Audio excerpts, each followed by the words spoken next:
out there in the wonderful world. Hello? Can you hear me? I know the music's a little loud, but I'll turn it down. What are y'all doing? How's everybody doing today?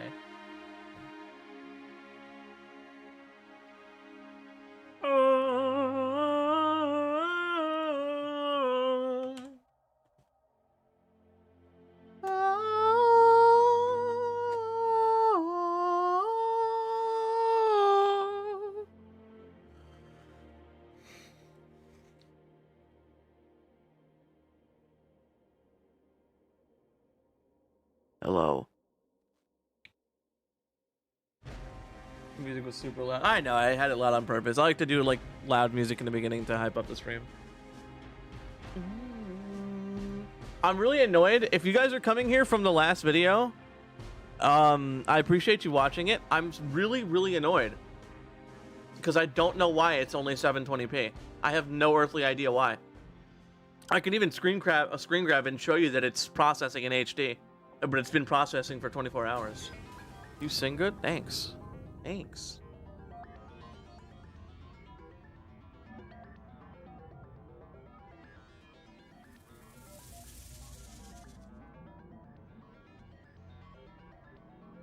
I'm not expecting much from today, but it'd be nice to see some new Halo stuff. Yeah, pretty much the same.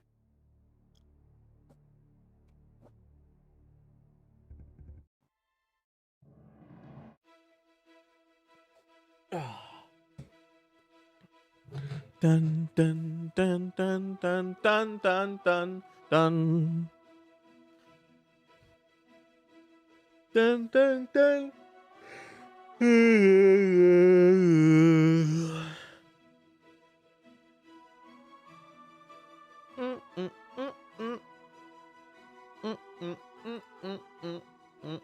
Maybe it's because of it being a premiere. No, because it's processed since then.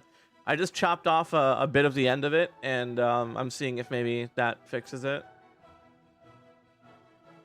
Let's see. No, go back full screen, please.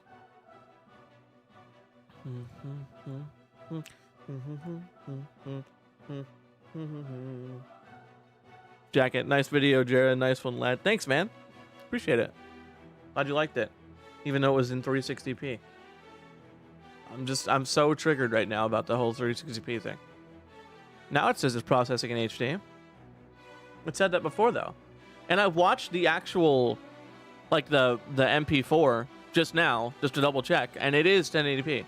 So it's a YouTube bug. Glad to see the community so alive. I know, it's uplifting, you know?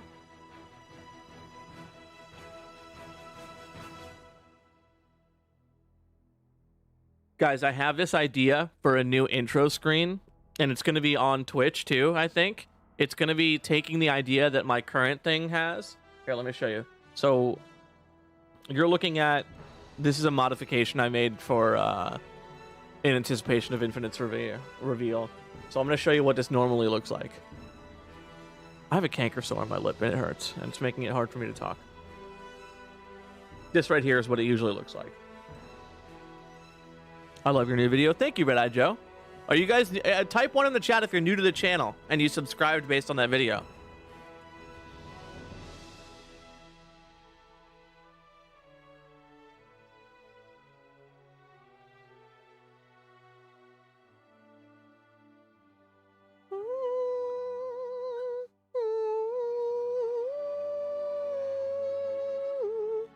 What the heck is this?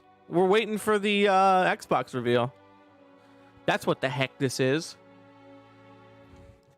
Sucker.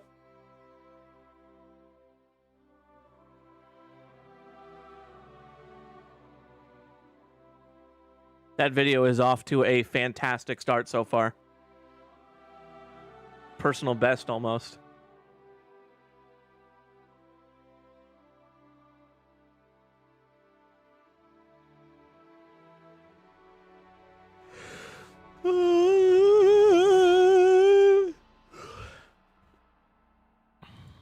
We got 14 minutes. We don't even know how long this goes on for. So, I don't know. Who knows what we'll be? Who knows what we're getting here?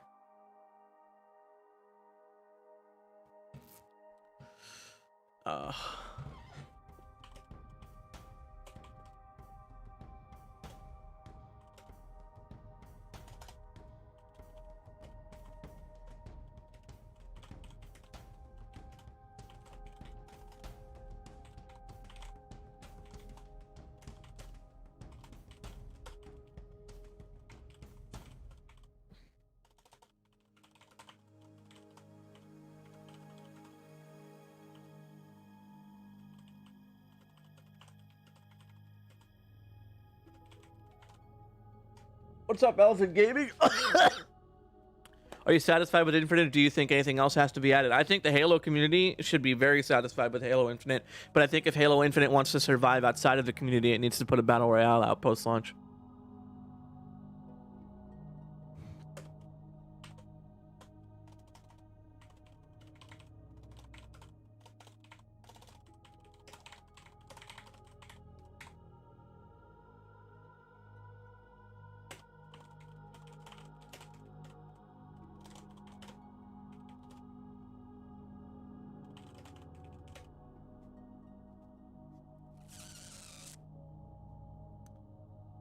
I might honestly reach out to YouTube if this doesn't resolve itself soon.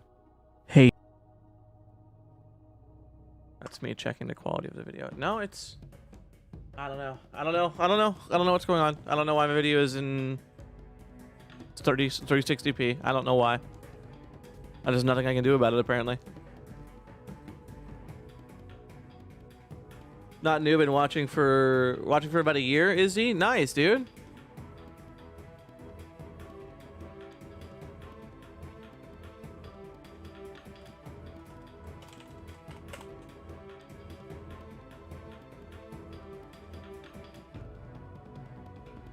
I'm gonna try and get customs going again in the Discord. Don't want to watch the IGN streams because they're clowns, so now I'm here. Oh man, the E3 coverage was so fucking whack. Can I just say that it was really fucking whack?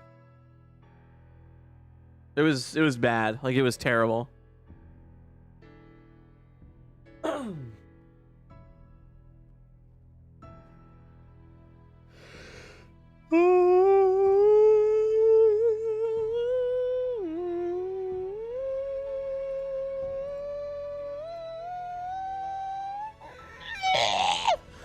What's the song? What's the theme of Halo?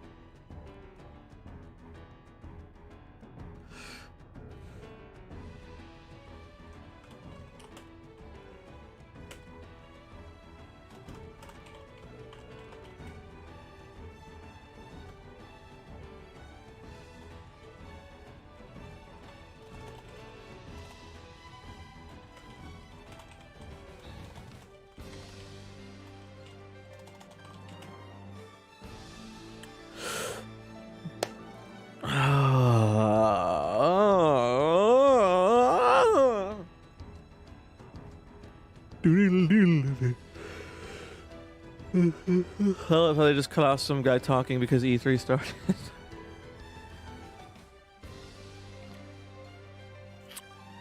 They said that Guardians game is getting more hype than Halo. They are truly on crack 24/7. What Guardians game? What? What game? I don't even know what game you're talking about. What's a slept on whatever it is?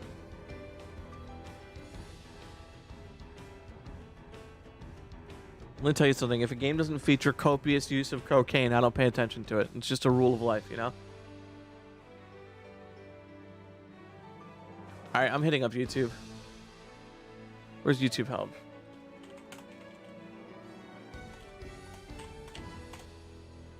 Have you heard of Sean W? I like watching him, but he makes clickbait thumbnails and he talks too much. And some of his takes are kind of dumb. Sean and I actually are good buddies. We came up on YouTube together. We actually pretty much started rising in popularity at the same time. And I guess he does kind of clickbait, but it's not really like the end of the world. He's not like super dishonest. It's more so his interpretation of things, you know? All right, I want to hit up Team YouTube and say, hey, fuckers, fix my shit.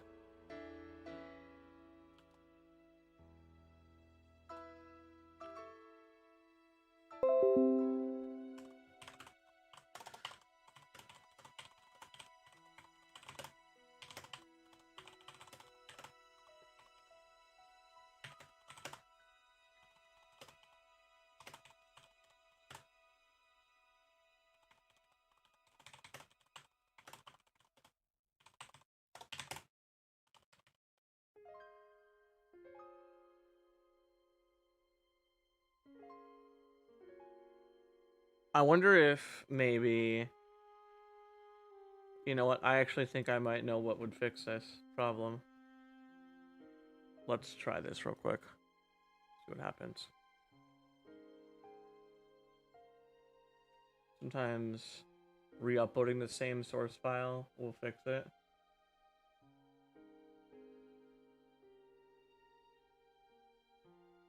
No, that did not fix it.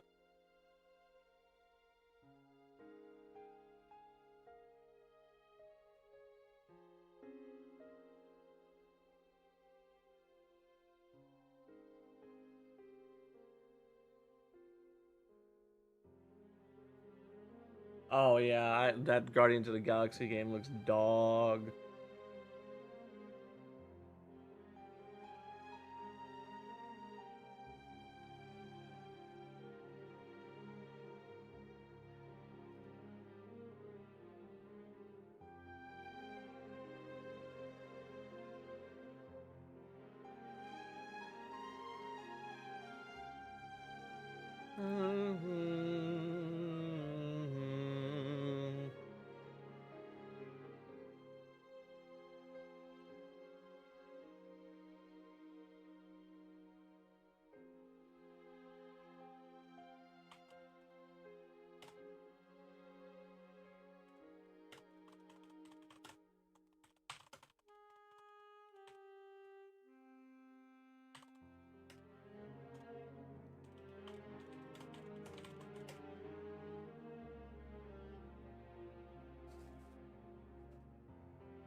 Oh, that's what you're talking about. You're talking about Guardians of the Galaxy. Yeah, no, that looks like dog weenie, like dog water, dog poo poo.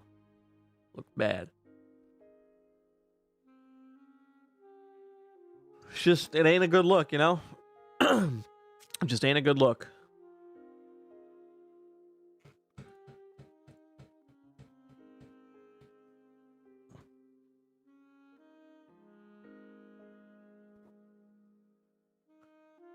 So we're just chatting right now. Well, this show starts in 5 minutes. We got not much time left. This is a great song. We're not doing face cam, by the way, today, guys. I'm not in a presentable manner, and I just kind of wanted to talk and chat and have a good time without the pressure, the social pressure.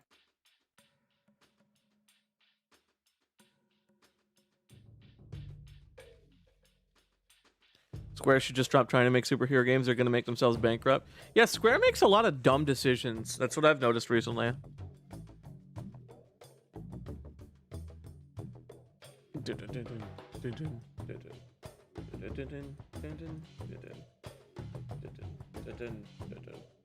I'm waiting for my video to start getting downvotes because it's in 360p. It hasn't yet, it seems like. Thank God.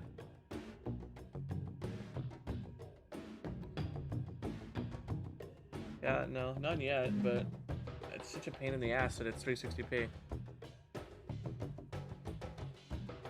Like an Avengers game where you can only play Iron Man, or an X-Men game where you can only play as Wolverine. What's the point, Law? I like how Spider-Man is a character that's exclusive to Sony platforms. I think that's my favorite thing. Hey, you. It's me talking to you.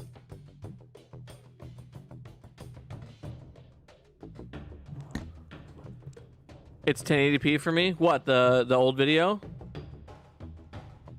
This is 1080p. This should be fine. This is stream. What's up, Vlad Mad? It's the old video that's the problem. The video from an hour ago. That's the problem. Just won't go above 360p. I don't know why.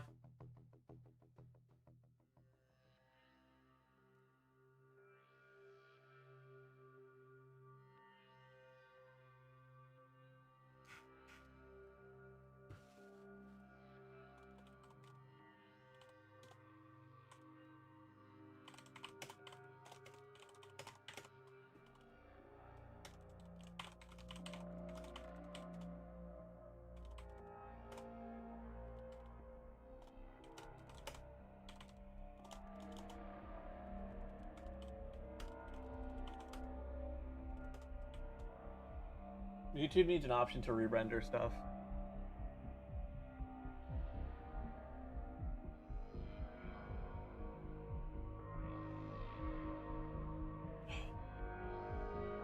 It's such a bummer. Have you played Subnautica Below Zero? I just sank 25 hours into it and now I have 4 balls of steel. I have played a little bit of Subnautica. I haven't played a whole lot of it, but I do like it. It's very good. Alright, we're going live in 60 seconds, so we're gonna pop the video feed on here. 2 seconds. Where we at? Where we at? Right here.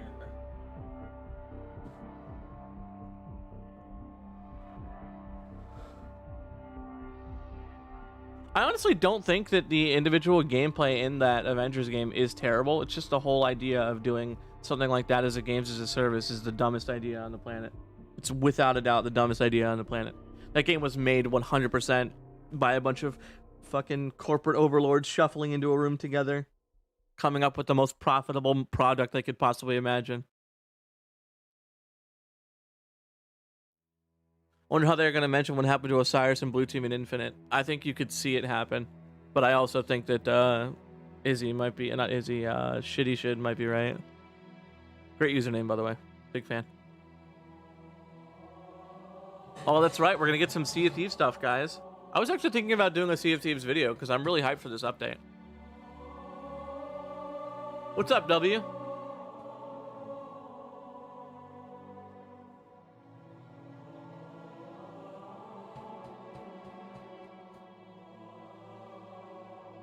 Is there confirmed Halo news here? There is.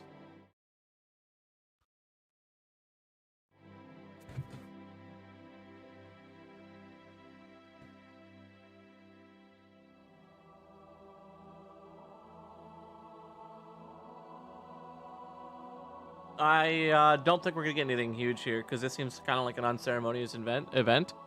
My hope is that we get a little bit more campaign footage or something.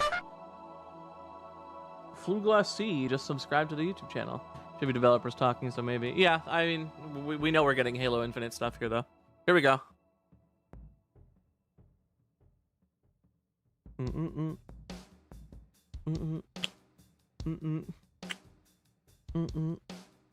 Sea of Thieves is a great game if you're a new player, but if you're not a new player, it's a terrible game. If it's a game that you've already sunk a lot of time into and reached like Pirate Legend and stuff, it's not the greatest thing in the world.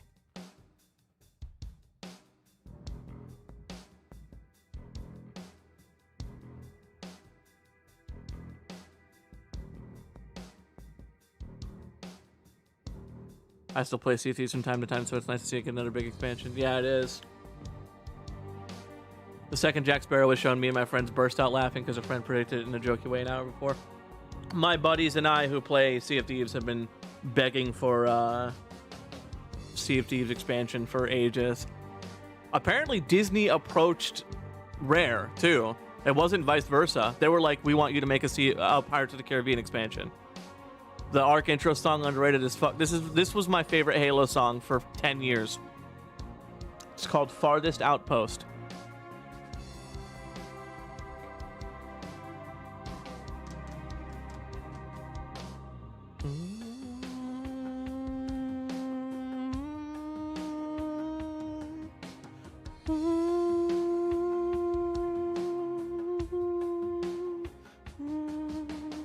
I've played like 15 hours of Sea of Thieves and came back and was completely lost after I came back like 3 months later.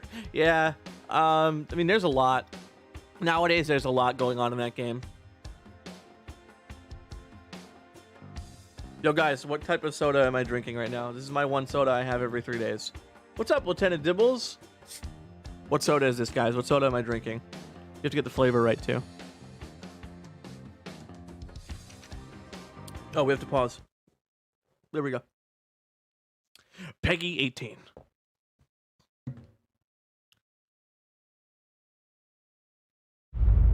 If there is wonder, right place in our dreams, we can dance. I love YouTube compression. It looks so good. Our world behind.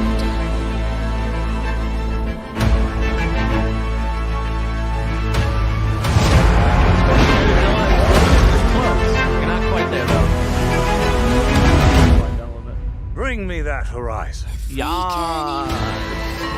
Pirate. Yeah. Stalker 2 looks nuts.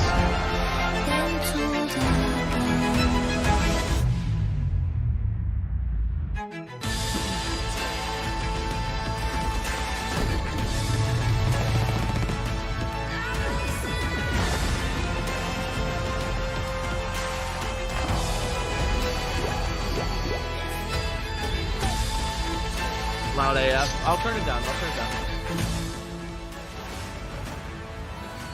Come and get closer to me to back to my. Infinite did better than all the others in terms of Astro Stream views, I think. Yeah, Infinite killed it.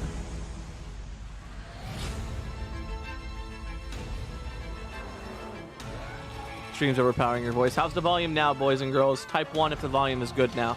Type 2 if I need to adjust it further.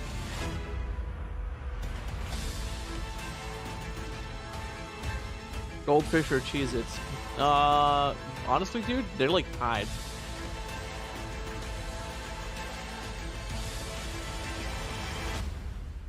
Starfield.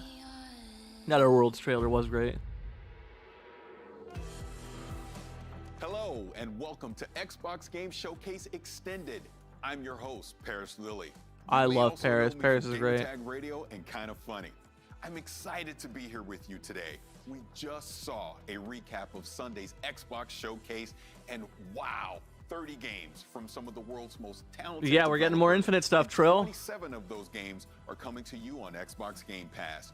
We saw the first in-engine footage of Starfield and learned that, yes, Bethesda is bringing it to Xbox, PC, and this is Paris. He hosts the Kind of Funny podcast. He's a big dude, a big figure in the gaming community. He's an awesome guy. Sea of Thieves, A Pirate's Life, Stalker 2, Psychonauts 2, and how about Redfall? Like they said, this year, Xbox is all about the games. Today, Xbox Game Showcase Extended is our chance to hear from the developers behind the games that are redefining interactive entertainment. Developers like Double Fine, Playground Games, Supergiant, Rare, 343 Industries, and more. We also have a new accessory design program to share with you, and a couple of other cool surprises. That's enough talk. Let's jump right in. Forza?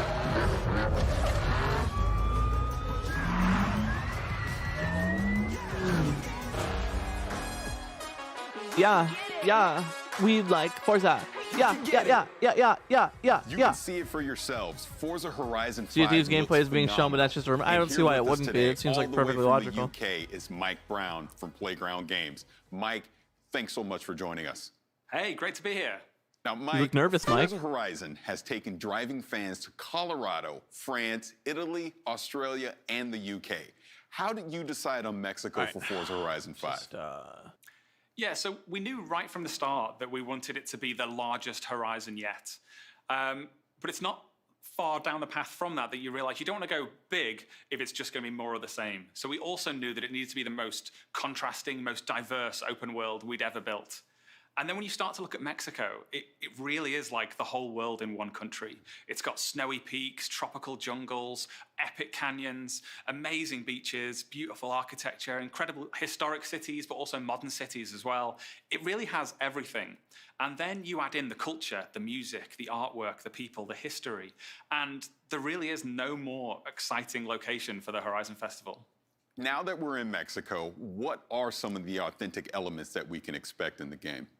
Yeah, totally. So we've got the largest and most diverse world we've ever built. And as I mentioned just a moment ago, something that really excited us about Mexico is the culture. So we've worked with creatives from all across Mexico. We've had Mexican artists produce beautiful mural artwork that you'll find on the walls around the game. We've worked with Mexican music acts to produce original compositions for the game. We've worked with Mexican scriptwriters and actors so that all of those Mexican voices you hear in the game will sound really authentic. Do you guys like this Forza content? Perhaps not as obvious, but the other thing that is super authentic is all of our light data and skies. What do you guys think of this Forza content? With our 12K HDR sky capture rig, we captured more than 400 hours of sky data, and then we recreate that in game. So all of the light, the shadows, the color information, all of it is recreated in game. Is this good Forza gameplay, guys? Data captured from Mexico. So everything you're seeing there is just has that real authenticity, that feeling of reality. Now, we got a peek at Event Lab. Now, what can you tell us about that? Yeah, so Event Lab is a really exciting new suite of tools that will allow people in the community to create whatever they can imagine. Okay, really. all right. If you do want to see it, I don't know. I'm sorry, I wasn't sure. I just didn't think people would care about Forza that much. Pins that have been Sorry. placed. So someone's gone along, they've placed those, and then they've created rules that touch on them as well. So as we see, every time they're hitting them, a rule has been set up such that I need to see the stream, man. All right, fair enough, fair enough. Also in that, I was just being silly. I'm sorry. Everyone else in that multiplayer session is hitting bowling pins as well, and all of that is adding into a collective team score. You're a right the side rules could have taskbar easily been guy. set I up so am. it wasn't a team score, that it was competitive. All of that creative freedom is open to players. It's as a game designer, I think it's the feature. Can't believe that I'm you guys most don't like my excited silly about creation. in Forza Horizon 5.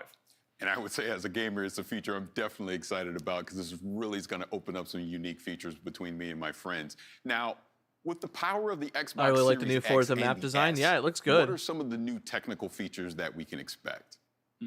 So Toxic in Forza Ninja Vista, Thunder. we're really able to turn up everything, ramp everything on, turn on ray tracing, and we have the cars looking more realistic than they ever have Your physics before, video with is locked at parallel 360p detail. for me. But Yeah, that I know. I detail, messaged it does YouTube. I apply don't to know the what's rest of going the on with world as that. well. During I the, really don't Xbox understand why TV that's happening. showcase the other I day, look at it I and it's mentioned processing in we modeled HD, the but it just detail won't on everything, finish. right down to the individual needles on the Choya cactus. I trimmed a bit of like a That was half just second the at the end of the plants that video, happened to be closest to the hoping maybe camera it at would that cause point. it to reprocess That level of detail and is fix applied it, but to I have no everything that clue. you see. And thanks to the power This- of the this Xbox stream is Series getting consoles, compressed it's into not hell. just things that are right in front of the camera as well. We've really been able to push out all of the logs No, and the stream draw only distance just and started, everything, so Ryder. that everything in the scene is full of that detail. And then, as I mentioned earlier, we capture that I think light Joe data Staten's from going to Mexico. talk. No, I wouldn't so be you get surprised this if it was like realistic light some, not necessarily like a hitting, rando, shadows, but like AO, all of it comes a less together to prominent create a figure. scene. Let me pull this back real all quick and go to Mike. live again. When can Give the me 1 world second, expect to guys. play I'm just Forza gonna do Horizon something here. 5? Sure. So we're launching this holiday on the Xbox Series consoles, the Xbox One Alright, cool. consoles. We're on PC. Now I on both the can Windows work 10 and do store stuff on the and left-hand Steam. side here while Of the course, stream's we're in going on. Game Pass and Game Pass Ultimate, and you can play us on your Android device with Xbox Cloud Gaming. And players who purchase the Premium Edition, or if they're a Game Pass subscriber and get the Premium Add-ons bundle, you'll get early access as well, so you'll be able to play a little bit earlier than everybody else. Now, Mike, this is a huge moment for you and the team. What does this mean to you? Yeah, well, for me personally, I mean, I've been working on the Forza franchise Wow. for a really, really long time. But this is my first game as creative director. So in this period over the last few days and week or so, as people are seeing it for the first time, for me, it's probably been one of the most exciting experiences of my life. It's been absolutely incredible. Again, Mike, thank you so much for being here. Thank you so much for having me. It's been a pleasure. Later in the show, we'll be hearing from the developers behind games like Age of Empires 4, Shredders, and Grounded. But first, the team at Ninja Theory has something to share with you. Here's Tamim, Chief Wait. Creative Ninja, to No, explain what Hellblade they've been hard 2? at work on for Hellblade 2. Hello everyone, and welcome to our brand spanking new Ninja House in Cambridge. I wanted to give you an update on the work so far for Senua's Saga Hellblade 2. What we're doing right now is building a good chunky slice of the game before we then move into full production to build out the rest. Hellblade was very special for us, and we didn't want to do a straight sequel. We wanted to do something extra special, and so we're making our lives as difficult as possible in that pursuit. The game is set in Iceland, 9th century Iceland, so we've been sending out art and audio teams out there, doing photography, photogrammetry, and combining it with Are we gonna get satellite actual data to recreate large gameplay or anything? swathes of the landscape. Why do you have so many tabs? On the Because I'm a character big front, brain we're building man. real I have a really nice scanning CPU, them so in. I can pull We're that stuff off. collaborating with Epic Games to bring you next generation digital characters. On the combat front, we want it to be extra real and brutal. And so Melina, our main actress, has been training for 2 years, and all of our animators have undergone I want to see combat Psychonauts and training. Halo. Psychonauts would be cool. And We've so seen a what lot you're of it gonna though. see here is not a trailer, it's not a gameplay reveal, but rather a montage of the kind of work we've been up to. Hope you like it. Oh, we're actually getting gameplay. Whoa.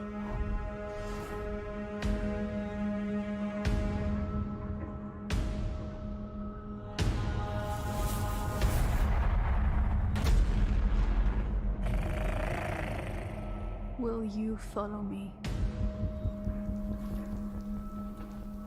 on this journey We're gonna have to rewatch this in 4K. by sea I have approximately 3,000 tabs open right now. I have 6 different like social media sites open at all times, so I have to have like 8 million tabs open. Can you get this sidebar off my screen, please? Thank you. Mountains of rage, to the depth of fear in my mind. You might. Is see Hellblade me 1 as good? I haven't played it, but I've heard only amazing things. But I will show you what lies behind my eyes. With our swords, we will forge new stories to strike the gods that haunt us. We will embrace our suffering, soothe our scars of grief. That sounds like and break the guy who their played Golem. siege of our Or Gollum. minds. Smeagol. What the hell is his name? They may see them as gods, but we will show them what lies behind our eyes. Gá er í á fjalli, undis njóta. 8 million. Andy Serkis, thank you, JFO. Yeah, that sounded like Andy Serkis, didn't it?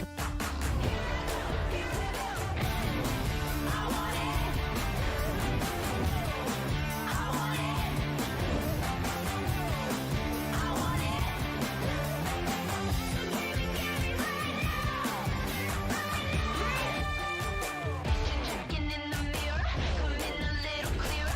The crowd is getting louder. I got this wild power. Heartbeat, count to 3. I want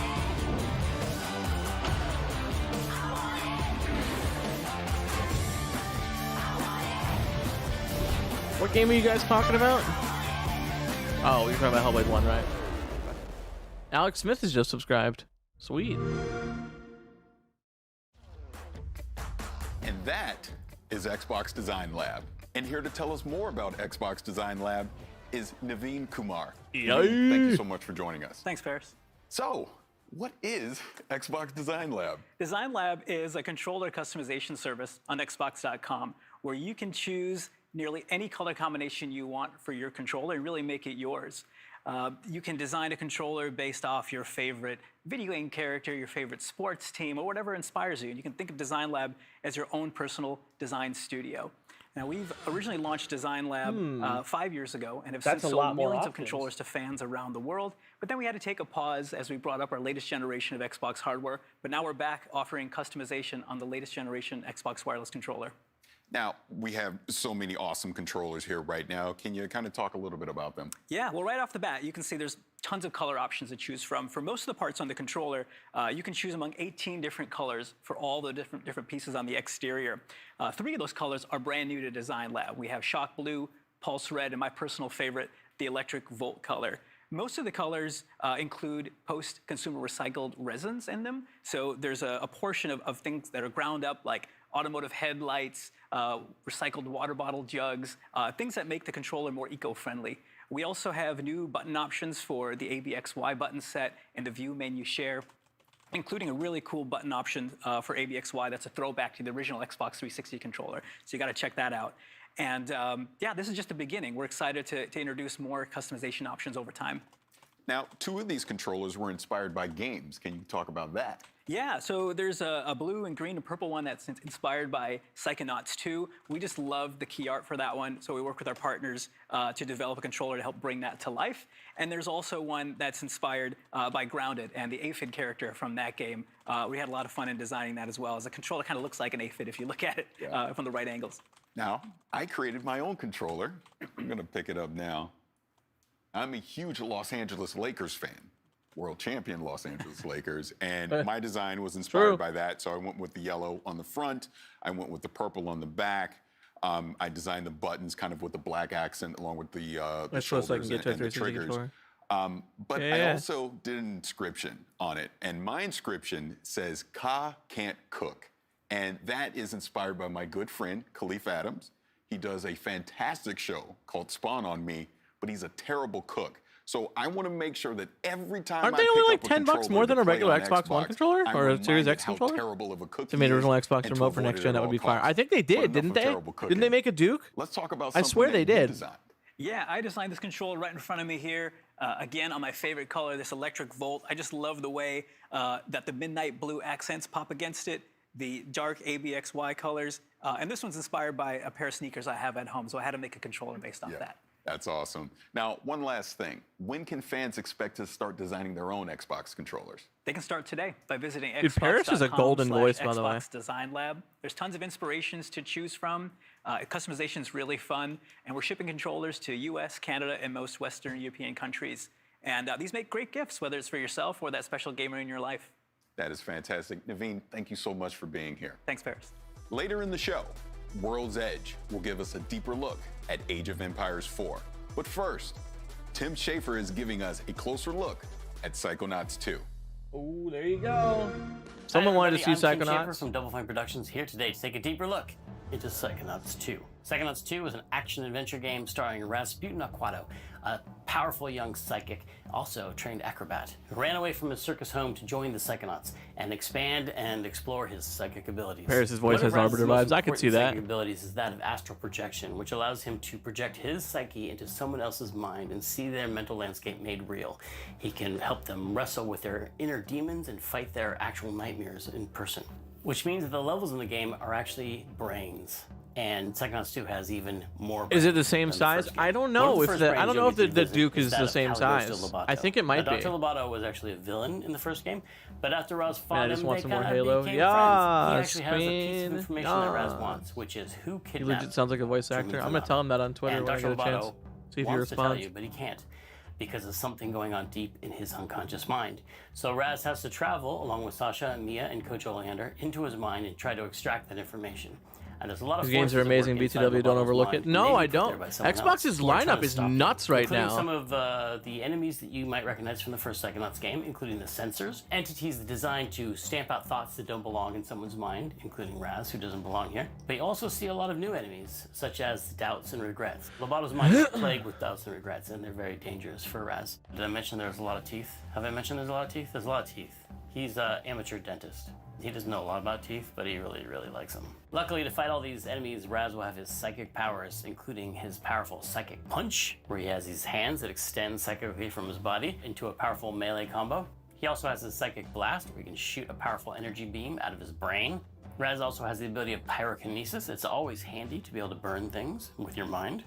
And levitation. Raz can use his own thoughts, his own thought bubble over his head as a balloon to float around or ride around on to get somewhere really quickly. So with these new I've been powers, thinking about Raz can picking up, fight all these new enemies and hopefully find Psychonauts out 1. who kidnapped Truman Zanotto. Now, while Truman's been kidnapped, the person running the Psychonauts is Hollis Forsyth, the second head of the Psychonauts. Yeah, 1050 Hollis should be able is to run also into the it head on of the high. Intel At program, 1080p, which definitely, is you what should be Raz able to has run it joined pretty now well, that yeah. he's become part of the Psychonauts. And he is invited into Hollis's brain for instruction. Hollis is teaching him a new psychic ability called mental connection, where you can see two thoughts in someone's mind and connect them, sometimes creating new thoughts, making new things happen. While Raz is training in mental connection inside of Hollis's mental classroom, he experiments a little Guys, too we're getting far crazy and viewers right now. accidentally, maybe slightly on purpose, creates a lot of interest in gambling inside of Hollis's mind because he wants to go on the mission to the Lady Luctopus Casino. Unfortunately, this connection leads to more connections, and eventually the whole thing gets out of Raz's control, and Hollis gets way too interested in gambling. And Raz has to go back into her mind, where he finds out that her memories of medical school, and where she studied neurology, have been corrupted by this gambling interest, and it becomes a casino hospital. And Raz has to actually go in there and engage with all these gambling machines in order to shut it down and return Hollis's mind back to normal. And she's gonna be really mad. Inside Hollis's mind, you'll see bigger, tougher sensors. I that love it because turn it into just looks like bouncers an inside the old casino. And PS2 also a new platformer enemy game, called and Bad I love the Idea, look of where it. Bad ideas spawn actual nasty-looking light bulbs over their head that become dangerously explosive and blow up in Raz's What do you think we'll face. get from 343 today? Now, Getting quite a lot from headquarters. other One studios of the things thus that far. happens I don't know. in It could be Psychonauts just 2 like a that's most recap exciting of to the Raz is multiplayer that he stuff gets for all to we visit know. the headquarters I'm of not the expecting Psychonauts anything crazy. themselves, which is called the Mother Lobe. This is the center for all Psychonauts activity, and Raz gets to see his old friends Sasha and Mia, who were counselors at summer camp in the first game, He now gets to see where they work. He gets to see their offices, he gets to see their labs, he gets to see their co-workers, other agents in the field, but also he gets to see the admin and maintenance staff as they go about their business and hang out in the cafeteria, and sort of the everyday happenings of what appears to be normal in the Psychonauts world. There are a lot of little hidden pathways and treasures around the base that he can find, side quests and scavenger hunts and things that you might recognize from the first game. There's a lot of characters to meet, a lot of fun things to discover, a lot of Halo secrets 7 about revealed the today. Psychonauts themselves, and the lore of the founding of the Psychonauts, including the Psychic Six, who were seen on stumps around the campfire in the first game, but now we get to go much deeper into the story of how they played a part in the founding of the Psychonauts, how they were brought together and recruited by Ford Cruller and turned into this amazing international espionage force. One of the things that was so important about the first game was exploring this natural environment around the summer camp, all the little hidden paths and caves where Raz's adventures took place. And so in the second game, we've expanded on that. There's an even bigger natural environment, multiple natural environments around the headquarters that you can explore. There's a quarry outside the Mother Lobe, which is where they dug out these massive deposits of Titanium. Titanium, this psychoreactive mineral that amplifies and changes psychic powers. There's lots of secrets around the quarry, lots of abandoned mines and caves and things to explore. And next door to the quarry is an abandoned roadside attraction called the Questionable Area, a sort of power vortex of strange happenings, which is also caused by the titanium deposits in the area. Water flows uphill, animals behave strangely. There's caves dedicated to I just want Joe Staten Staten to talk today and I'll be happy. Which is a giant one. Every brainer level is super neat might and have existed and might not have. The Milkman Here in the Conspiracy questionable from the area, first game is my Raz's favorite. family is camped out. His entire family. I don't know about that. As if to embarrass him in front of his new Psychonauts friends. His family has showed up and they want him back in the circus. It turns out some of his family members, including his own father, have a little bit of psychic power themselves, and they'll be exploring that in Psychonauts 2, and you'll get to find out who put this curse on Raz's family to die in water. The Quados have been cursed by a mysterious character to all die in water. And You ever played this Crisis manifests 3? itself in the form Not of the Crisis Hand of 3. I Galopio, did play Crisis which 1 is and this 2 hand though. that comes out of the water, which is really just Raz's psychic construct. Raz is so afraid of water because of the curse put on his family that every time he comes near water, this creepy hand comes out and tries to grab him and pull him under, which is all happening inside of Raz's head. In Psychonauts 2, you'll get to find out who put this curse on Raz's family. Yes, where it came Donut, from, you and should. what he can do about it. The story you uncover. Do you think he's aged a lot more or is tired? I think he's just tired. He looked good on the stage, but in the behind-the-scenes stuff, he looked like he'd been hit by a truck. Family are actually more intertwined than he believed. So there's a lot of mystery to discover for the player and Raz and his family and his friends as they explore the connections between Respect his the family passion. and Yeah, the this game is Psychonauts, definitely and what it made all as a has labor to of do love. with Maligula. Maligula is one of the first villains the Psychonauts ever fought. She's a powerful psychic and she's a mass murderer, and she's been believed to be dead for many years, but there's a lot of unknown things going on behind the scenes and a lot of mysteries and a lot of plots for the player to uncover in Psychonauts 2. So that's it. Thanks for taking this deeper look into Psychonauts 2 with me. The game is coming out August 25th, and you can pre-order now. So I'll stop talking so you can go and do that. Thanks for watching. Justin Most is subscribed to the YouTube channel.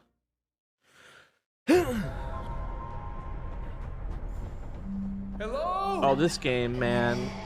Oh, God. Liu! Lance! Get on! This game looks bad. Stick together and let's They do all have the this. same model. Here, watch. I'm going to point something out to you. One of these guys is going to fly through the air and not have any animations when he does. I'll point it out to you. It's going to happen any moment now. Wait for it. Hit your pulse. Right here, watch. Look at that guy. This is not good. This is not good. What if we open the doors and run? Just run. No stopping, no shooting, just straight to the bridge. Get that flasher!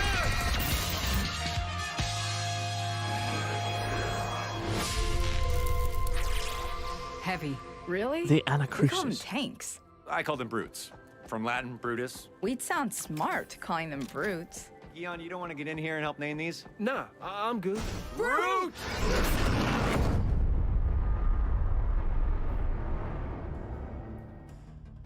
The Anacrusis is looking like a game I didn't Poor realize Man's I Left needed 4 in my Dead. life. Yeah, pretty. And here, I don't want to from say that. Strabon It's Bay to mean, tell us but more it's just not. It about doesn't the look good. Anacrusis is Chet Felisek. Chet, thank you for being here. Oh, thanks for having me. Now, talk to me about this game, the Anacrusis. What's the concept? How did you come up with this? So I grew up with late 60s, early 70s sci-fi. I love that stuff, right? Logan's Run, Yes. Battlestar Galactica, Space 1999. That wasn't cheesy to me or campy. That was just the way sci-fi was. And so we wanted to set a game in that world, right? We have those cool colors, cool shapes, fantastical sci-fi weapons and creatures. And then it Yeah, I also like lends the itself aesthetics. to- I just we wanted don't something that was positive. think it's about got much players, the surface volume. characters. You're working together. Sure, there's aliens. Sure, you're fighting them. Sure, you're trying to save Earth. But you're doing it in a positive, uplifting way. Yeah, after the pandemic, I don't think I could go back to a dreary post-apocalyptic world. I need something uplifting, and so we wanted to deliver that. That's awesome. Now, talk to me about the gameplay. You've said that there's an infinite replayability to this. So how does that factor in? Yeah, so there's 4-player co-op. You're playing with your So friends. the type of game they and pretend what to we play on wanna a do is TV make sure show. that it's different Maybe every this time game might you're be playing super it. good, but And just so we have looks a lot like of butt. different Yeah, who systems that knows? do that, but underneath it all is the idea of the AI driver. The AI driver is driving everything that's happening in the game with items, where they're placed, what's happening with the creatures, what's happening with your Yeah, it's health the kits, director your from Left 4 perks. Dead. All of those systems are driven off of that. And These so what that enemies means are is, not- as you're they're playing, just- not only do you have those, hey, this last time we played, There's this, just there was nothing here, and this happening time here. We're being overwhelmed. And then you also have those peaks and valleys so that you have some downtime and then you have some really big uptime in it, or a lot of combat happening in it. We're also monitoring how the people are playing. So if you're your first time playing and your team isn't doing very well, we'll put health kits right on the main path for you to find. Like, I And if you don't really, find them really, at first, really we'll like the spawn a art couple style more a later. lot. I If think you're it looks really good, if you're amazing. really killing it, But well, we that's might about not put it. anything on the main path. And so if you want to go find your perks or if you want to go find new weapons, you have to go off that main path and go search for that. And it makes the game just a little bit harder, but in a way more interesting way than just saying, hey, let's double the health of all the enemies. Right. And then we do something of we actually look for I just, session it to ain't session as working for well. me, you know? So if I you don't play know, the same man. with I your just, friends every week. I don't think this is it, you know? Weeks in a row. Well, let's mix it up for you. Let's just throw something crazy at you that you've never seen before, and a million aliens. And we can do that because normally when you do difficulty, you've got to be here because you don't know what happened before or after. But here, How much money do they we spend have on these this really game? big It's a good peaks and question. valleys, so we can bring you to nothing for a little bit, and then have it go crazy. I love that it's scaling to your basically your skill level, right? Exactly. Yeah, that's fantastic. Now, kind of deeper dive more into the perk system that you're going to have in the game. So for the perks, we looked at a lot of games where you start with, let's say, a class-based thing. And then, if you're playing with your same friends, well, I'm going to be support, you're going to be carry, someone else will be help. Like, we kind of get into a rut of what systems we're playing and how we're playing. And so we want to be able The to enemies mix and it up so that animations every need to time be. you're Yeah, I playing, you're can't. also I'm not about kind of looking at these. choosing your role based on the perks. Uh, 8 million of these same-looking guys, and they don't look good. Their design is terrible. You'll have from 1 to 3 perks to choose from. And then over time, you're essentially building a deck for your character. And so you might have it where, if you saw in the trailer, there's Game a Pass pulse, title? It is a Game which Pass is kind title, of I like think. a melee shove. Well, you can invest into that, and you can have one that you can now recharge your pulse faster, and now it protects your other players around you. And then it gets more powerful, and you can actually do damage with it. So all of a sudden, you went from being a support character playing in the back to leading the charge going forward and knocking down aliens and everyone else blasting them. Or you'll get a bunch of perks that are about investing in one weapon and making it where when you do headshots, it actually does damage to other aliens around. So now you're the sniper hanging back. And so it's really mixing up that kind of experience that you're having. And you'll earn these perks as you play. So the more you play, the The more aliens perks are you way have. off. Yeah. But since we want the game to They look always like Cockroach be great to Man. play with your friends, if you've been playing, let's say you play with me. I've been playing 400 hours. You're brand new. Yeah. Well, we share the perks. So you get all the perks that I have available to me as well. So that way you get to have that experience of all that craziness in your game as well. Because it's all about having fun with your friends. Right, the shared experience with your friends. Now, we kind of already talked about the inspirations, like 2000. I looked at that and it was like 2001: Space Odyssey was the first thing I thought of. But let's talk more about the enemies in the game. I'm not seeing the difficulty in this game at all. inspirations for Yeah, that? me neither. So the enemies is we kind of really look at it of how we want the players to behave. Yeah, Trill, I as think well you're as right. feel. And so we bring in outside playtesters every week. They play our game, we watch them, and what we'd see is really good teams would stick together really tightly. And even if we send something like the Brute at them that spreads them apart, they'd quickly form back together. So we created something called the Spawner. And this is a Banana, good example of kinda how we jeez, that's approach harsh. The design. The Spawner you hear off in the distance, and you'll hear it, and you know what it's doing. It's spawning things. It spawns these little turrets that come at you. They're not the worst thing, but they're going to be unrelenting until you kill the Spawner. And so you'll be sticking with your team, and you'll be like, oh, wait a minute. If the Spawner comes now, and this turrets come, and we've got a guy down, we've got to go over there, I'm not sticking with my team. I'm going to go hunt that thing down. I'm going to go kill it. So you go run off, you kill it, you're feeling good about it, and then all of a sudden you realize, wait, where are my teammates? I'm all alone. There's other specials here. Oh, I'm in trouble. And it's trying to create those kind of moments where it's mixing it up, where you always want to have it where it kind of almost takes turns of one player's the last one surviving. They're the last one up, and they're helping everybody else up and get it going. And so really looking at having those enemies give you those moments for how it affects the players. Bonus question for you. What does the anacrusis actually mean? So anacrusis is a musical term. It means the notes before the song, the little kind of intro. And for this, we have a character, Boris, that you never meet. And the other players just talk about it, because I thought it was fun to have this character that you never really are sure who they are because it's everyone else describing it. And she named the barge that you're on, that you're launching these missions, the Anacrusis. And her thought there was, this is not the main event. This is not us against the aliens with fighter pilots and everything else. This is just regular people. This is the pre-battle to the battle. This is finding out about these aliens and what just happened. Oh, that sounds so cool. Again, the Anacrusis, everything that you talked about today, it sounds amazing. I can't wait to get my hands on it. But Chet, thank you so much for being here. I really appreciate it. Thanks for having me. We've got so much more coming in today's show, including Obsidian Entertainment with Grounded, iLlusions, and Let It Roll. They're going to with save Halo Shredders, Infinite for last, and guys. 343 Industries with a deeper dive on that incredible multiplayer trailer for Halo Infinite. But first, Okay, well, the now we know what we're original getting. Stalker was one of the most intense and eerie games of its era. Next year, we return to Chernobyl for Stalker 2. And Zach from GSC Game World has a closer look at the game. Let's check it out. Hi everyone, it's Zach from GSC Game World. It has been several days since the gameplay reveal of Stalker 2. Our game now has a Let's see subtitle, graphics and Heart of models and gave them Chernobyl, late and a night release date of animation. April Kinda, yeah. 28, 2022. I don't know, it just doesn't pull me, By the you know, way, it the just doesn't look- pre-orders are open for doesn't both look like it. PC and Xbox. Now this is a You're beautiful obviously game. here willing to learn more, so here are several details about Stalker 2, Heart of Chernobyl you probably didn't know yet. I imagine this is So just gonna be let's an hour dive long, by the a way. little bit deeper in our trailer. This section of the trailer is a bandit's gunfight on the chemical plant. You can see the actual in-game animations of picking up the weapons and installing modifications on the go. The thing is, you can notice the teaser of a new faction. We are not showing the exact moment right now because we wonder if you can discover it yourself. You may actually recognize the exact location on the swamps. Oh, If you the played video's in Stalker 1080p Clear now. Sky, Single you may little remember inter- this place. The time did the job, but Okay, so tower the is trim did definitely actually still fix there. it. Oh, thank God. Also, in this scene, you can see a brand new I'm so detector Skiff is worried. using for the artifact hunt.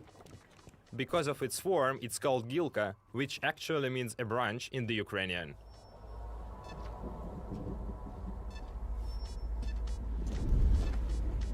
The artifact Skiff is going to collect is called Jelly. In-game, it recovers your stamina. Moving to the Dancing Man scene. Before you ask it, yes, there will be a lot of characters with an interesting fate in the zone.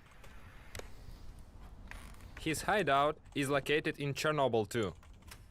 That's a town not so far from Pripyat you have seen in the gameplay teaser.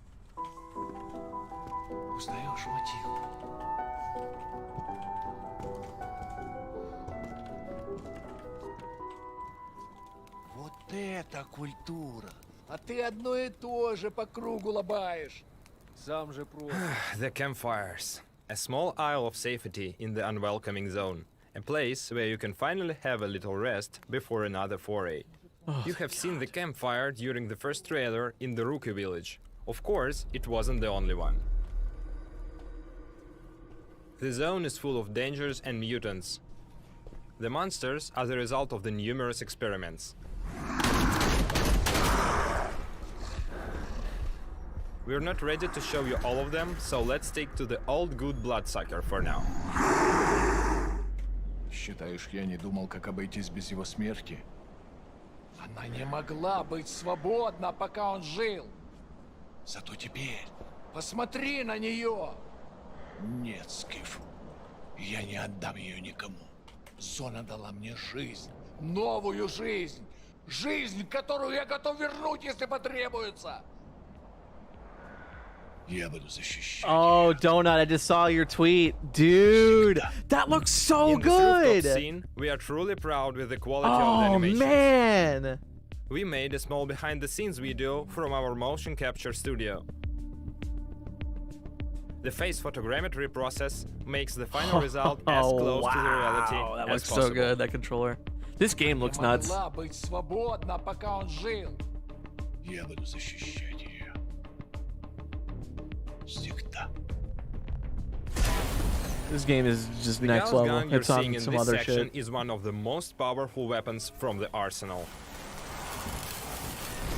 The most powerful weapons from the arsenal. Silly Russian man. Похоже, пора.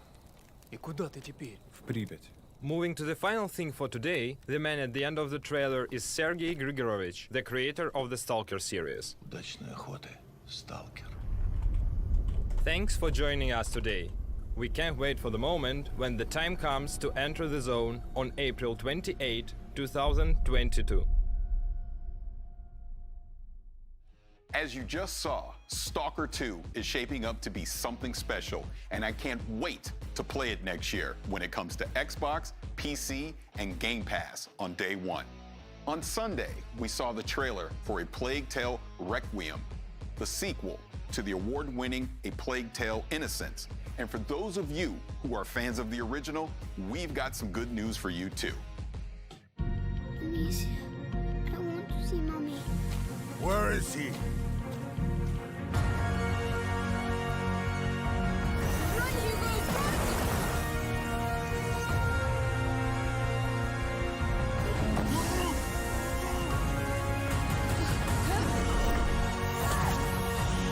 No one can escape their own blood. We call this odorous. Where is your son? Ukrainian Leon. That's what I was thinking. You have come to challenge me.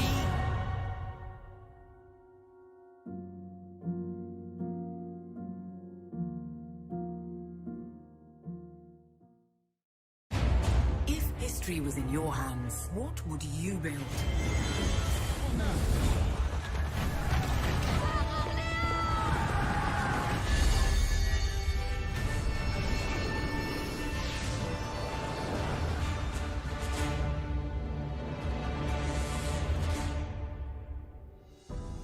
The King is back, and here to tell us more about Age of Empires 4 are Adam Icegreen and Emma Bridle from World's Edge. Thank you both for being here. Thanks for having us on, Paris. Oh, absolutely.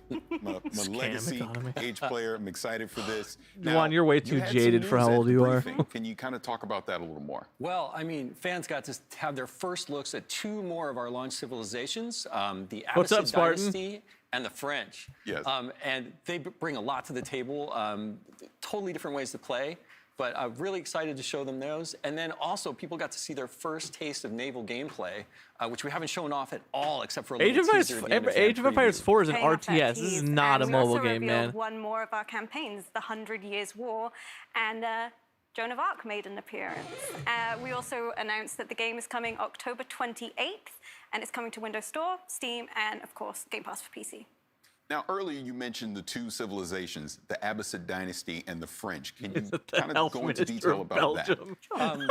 Yeah, I guess I'll start. The Abbasid. So the Abbasid dynasty is this amazing technological powerhouse of a civilization that has a really unique mechanic that we're bringing to them in Age of Empires 4. It's actually unique across all the civs that are in the game, in that they construct this bastion of knowledge called the House of Wisdom, and they can keep upgrading it with different wings, and that gives them a host of incredible technologies that leverage their army, their economy, their resources. I mean, if he works But for beyond World's even Edge, that, Elephant they Man, have then he still incredible works for amount of fun Microsoft, technically. units, especially camels.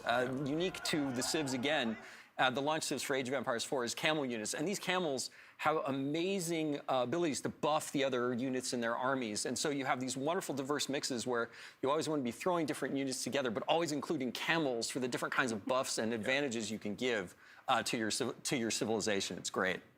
And the French are really, really strong with trade. They've got some great options that are going to make your late game really, really interesting. They have a landmark called the House of Commerce.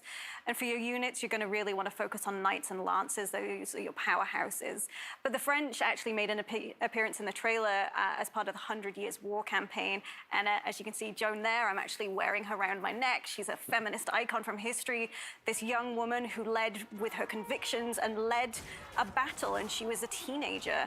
And so she's beloved. She's in Age 2 in a campaign, and so we know Age fans are going to love seeing her again. And the 100 Years War, with the multiple missions, like the Battle of the 30, are really going to bring that period of history to life. And all the live action footage that you saw in the trailer on Sunday, that's all from within the game. Wow. We have these multiple documentaries that will play between the missions. Did I miss the Halos? No, not yet, Vernissage. As you journey through the 100 Years War. Yeah, taking a completely different approach to how we're telling a story in... Matter of fact, I don't think I've seen any game that does what we're doing in terms of how we're showing the story and how we're getting people involved. Vernissage, what did you think of Danny's video? He said he was inspired a lot by your style. What did you think of it? I learned things about English history from these documentaries I didn't learn in school, so they're educating as well as moving the game forward. Now, community feedback is always important in any game, but especially in something like Age. Now, how have you taken some of that feedback into development for Age 4? So we formed a community council back in 2017. We wanted our community and our players to have a seat at the table for development. We're making the game for them. So they've been hands-on with Infinite the game will for a appear really here, long Shadow time, Scoundrel. We giving have us that their honest confirmed. feedback, and we then take that to the game team, and they look at making changes based on what they've told us. So they've influenced things from the look of the UI icons, the influence system that's built into Age 4. They've really, really helped us with their viewpoints make the game better. You loved it? Oh, I'm glad to hear. And one That's thing good. they really It was pushed really for, good, wasn't actually, it? was naval. Yeah, it's amazing. We actually, if you look at a lot of the data, we see data on all of the Age of Empires games that people play. And naval is one of those things that in Age 2, a lot of people don't use it, which is crazy, right? But if it wasn't there, people would miss it so much. And sometimes we have to ask those hard questions when we're making games, right? We say, like, do we need to do this? And it was something that we felt weird about. And we went to the council with it, and we're like, hey, not even you guys don't play naval all the time. We're getting Like, multiplayer, do we need it? Vernissage. Like, They said no, it's we going to see your be point, but no, like you a have to breakdown have of the this. multiplayer And or something like that. It was great. It was a great reaffirmation. And we throw a lot of things like that at our council to make sure that we're making the game The that's fridges, great yeah, for the all real, that's different the kinds real of players topic that of love discussion. Age of Empires all over the world. And now we're heading towards launch. Yeah. We're branching out beyond our council. People are going to get hands-on. Thoughts for on the what first time. 343 So might we show had a us? fan preview I don't know. event I back think in maybe they'll show April, us a multiplayer and we match looked if at we're the feedback lucky. from that and have made changes since then. So, you let us know that you didn't feel like the weapon scaling was quite right. So we've gone ahead and we've improved that. That is fantastic. Now, you actually hit on something that I wanted to jump into because Age has been around for a while. There's been previous games, but you continue to make content for those. So what's some of the news you can share as far as development with some of the legacy Age games? Well, we have a new expansion coming in August for Age 2 Definitive Edition called Dawn of the Dukes. And in that expansion, we're going to be adding 2 more civilizations, the Bohemians and the Poles, and 3 new campaigns for the Lithuanians, the Bohemians, and the Poles. And those are great stories about really cool, brother and sister teams that work together to kind of rise up these empires, and I can't wait so for people to it's not get gonna be anything their crazy. hands on it. And the great thing is that if you Hopefully we pre-order get something Age new of out of Empires it. 4, you get that for free. That's part of the deal for pre-ordering Age 4 on the different platforms. And for Age 3, of course, because we don't want to leave them out either. Age 3 Definitive Edition, we're hard at work on an African PDLC with new civilizations and campaigns. Cool. Yeah. And I can't wait to show more, but we're not ready to talk about that one just yet. But if you don't want to miss out, go to ageofempires.com. Do you think Halo Infinite needs Firefight at launch to be considered a full game? No, not necessarily. I'd like to see it, though. To get hands-on with content early. Yeah. Now, shifting us back to the present in Age 4, what's some of the things people can expect as we lead up to launch? Well, we've got a bit of an exclusive for you today. So we're going to name our remaining launch civs and our remaining launch campaigns. We're not going to show them just yet. That'll come closer to launch. But our 2 remaining civilizations are the Holy Roman Empire and the Rus. And the names of our 2 remaining campaigns are the Rise of Moscow and the Mongol Empire. Oh. All that sounds fantastic. Please. No, I was just going to say, I'm so excited. I get all gushing about things like this. You're going to have to wait a little more to get information and see more detail on those civilizations and campaigns, but We've also got, a ton of stuff planned. We have a beta that's going to be coming up. So It'd be dope if our friends in co-op could use their MP armor instead of copy and paste second sheets. I agree. Be an You insider think to Spartan get in Ops our will come beta back and in get a chance Infinite? to I actually don't think get so. hands-on I with think the we're going to game. get something that's kind of And then, like of course, Spartan Ops, but it's going to be again, we're Destiny-esque. launching I think our October Spartans are going to 28th. travel around the open world. Not long to wait. We don't know how long the show is, guys. If I had to guess, you it's know, probably on only going Steam, on for another on 13 Windows minutes. 10 and on Game Pass for PC. So it should be great any way you want to play. We're just really excited. That is great, and I'm sure Age fans all around the world are really looking forward to that. So, again, Adam, Emma, thank you so much for being here. Thanks for having us on. No, thank you. Massive battles across land, air, and sea have been a hallmark of the Battlefield series from the beginning. In this next video, design director Daniel Berlin will tell us more about what DICE can do when it brings all-out warfare to the world's most powerful console. Sick. Incoming fire!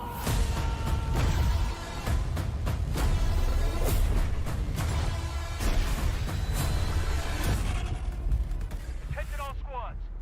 The thing that will really excite players is the introduction of all this cutting-edge technology that we're just infusing into the sandbox. I think just having the comeback of the helicopter on the battlefield, Yeah. it just introduces a That is whole a new big deal, the layer helicopter to being the back. sandbox. It just gives players so much more tools that makes it more Battlefield than it's been in a very long time. We really enable our players to be really, really creative. Wow, that's a really with cool use tools of the we grapple give hook. them. Wow. And that's what Battlefield is kind of all about. Being in a massive, open war setting and being able to say like, hey, there's a problem over there, go solve it. And the players actually choose how they want to solve that problem. And through that process, create their own Battlefield moments. So in 2042, you will experience 3 really distinct experiences.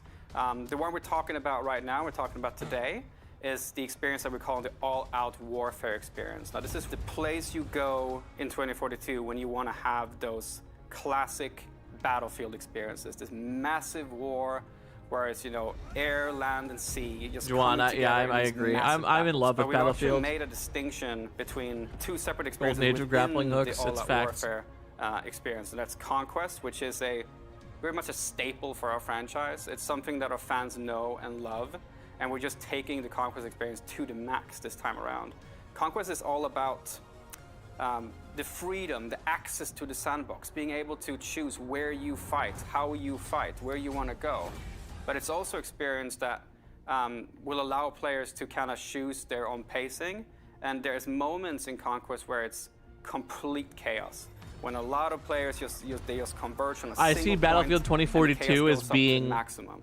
a Halo Infinite type thing, where this is a platform you just that they had build big off of for battle, the next few years. And now you've won that battle, and you go like, okay, you bring up your map, and you have a conversation with your friends, and you say like, okay, where do we want to go next? Oh, we need to go over there to that state. Okay, how do we get there? Oh, let's call in a vehicle. And a vehicle, you can call it in wherever you want, and then your friends, you hop into the transport vehicle, and you go across the map, and you go to a new location where there's a new fight. So Conquest is just that full freedom to the sandbox. And right next to that lives the other experience within All-Out Warfare, which is Breakthrough. And this is a significantly more guided experience. It takes you on a journey throughout the entire map. And in Breakthrough, there's an attacker and there's a defender team.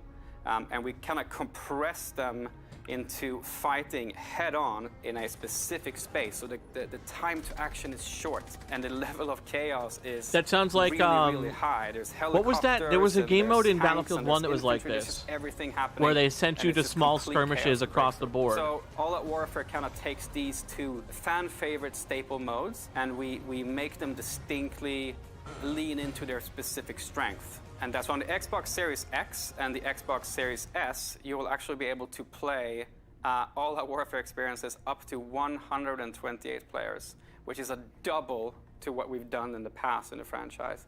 And this is really, you can have those moments when you're playing 2042, when you're sitting in the helicopter and you look down and you just see this, sea of tanks, soldiers, infantry, helicopters, fighter jets just moving in unison, and you kind of get this feeling that you're part of something Operations, bigger, thank you, BJ. like a really, really massive army, and that's the strength of the massive. Thank you, play Elephant spaces Man. that we Thank you, built. Shitty We're able Shit. to Thank you, Night really make Owl. this Everyone got play me. really well. We've altered BF1 way of operations handling were level design. fucking awesome. Because it wasn't Oh my just god, as they simple were good. as, you know, just making it bigger and then portion the locations out. It doesn't really work that way.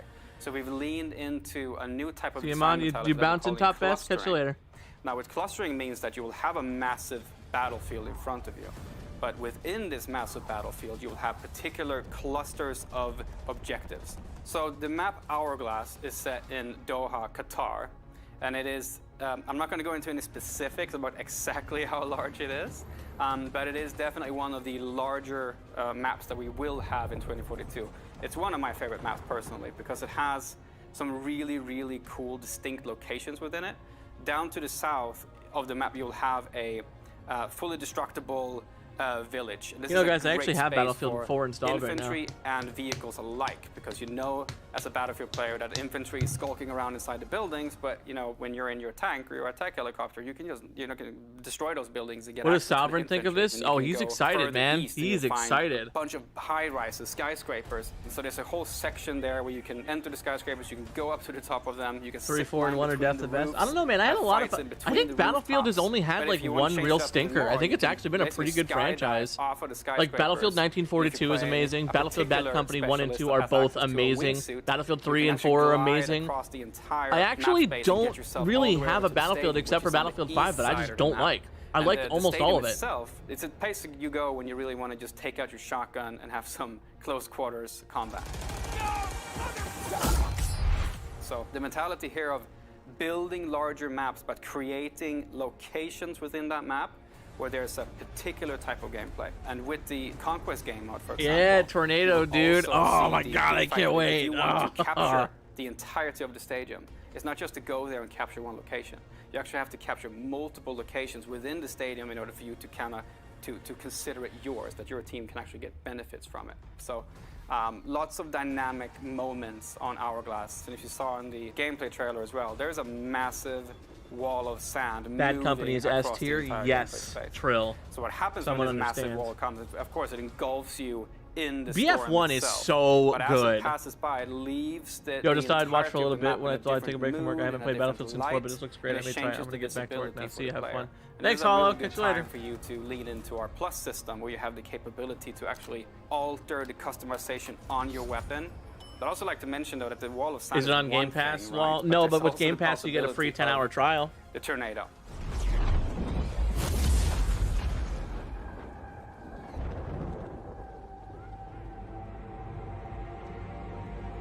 And the Tornado is this massive disruptor that just comes into Clearly, the this play is longer space, than and just an wherever it hour. goes, That's probably an hour and a half. Destruction follows. It's a massive moving, I'm okay with this, though, 'cause I'm physical liking this entity look. that will pick you up, throw you across the map, pull helicopters into it. No It's just Omni-Man a Easter egg. crazy, fun physics experience that Is this stream gonna go till 2:30 EST? I'm thinking so, everything is yeah, in the hands donut. of the player. This really is a sandbox. And these moments are in the hands of the player. While in other games, Battlefield 1 still looks brand moments new. are That's Frostbite for you, dude. pre-scripted. Battlefield In our or game, Star Wars they Battlefront just 1 and 2 happen, still and look they happen incredible too. differently every single time, because it's players controlling what's happening around you. That's something that you only get in Battlefield. And that's why I love Battlefield so much.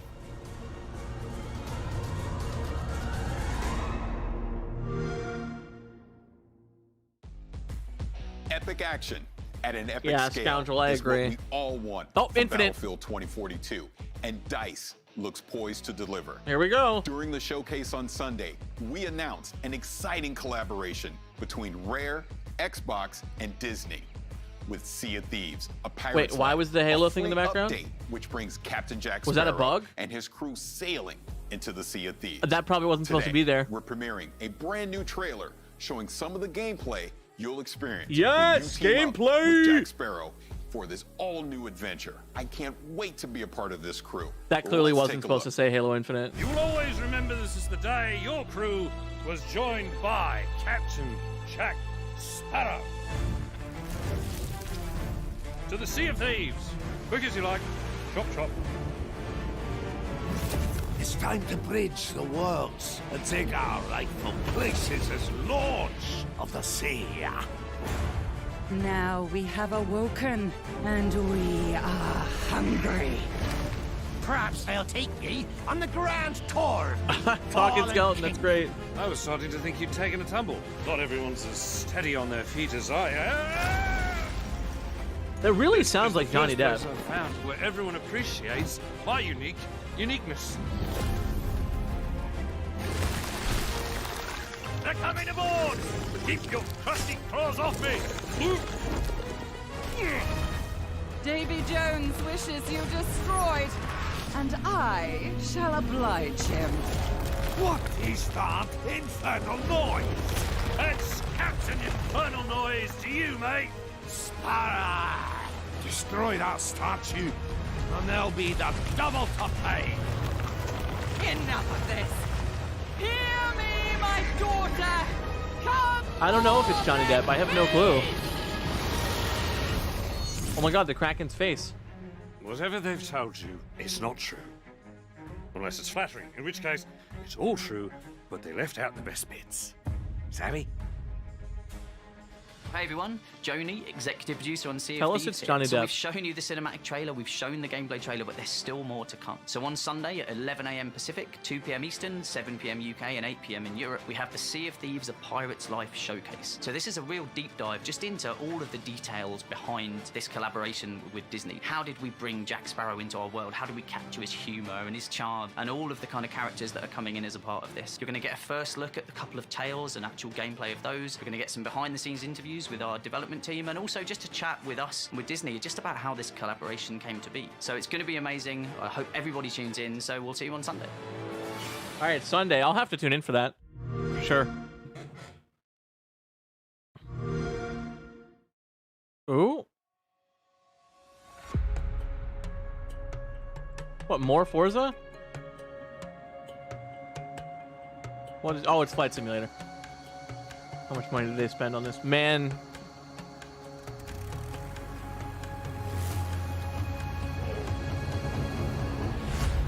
I'm starting to think streaming reveals are really not the way to do stuff. And the Premiere system is stupid too.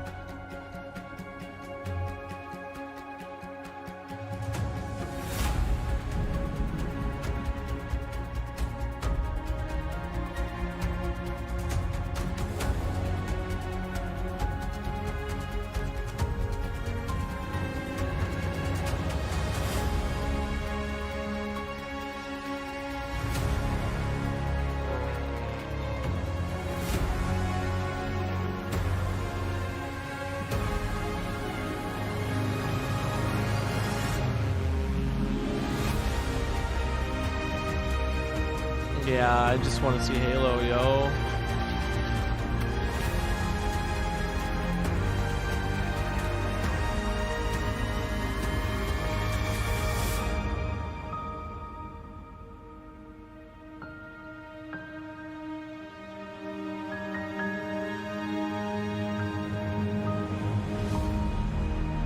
The sky is cool.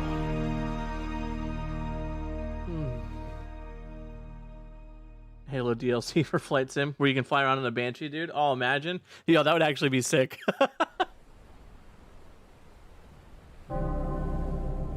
Huh? Oh, right.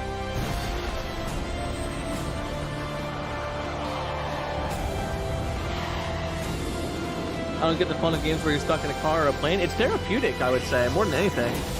That's what I was told. Somebody told me I need to play it just because it's awesome to just jump into it and fly around.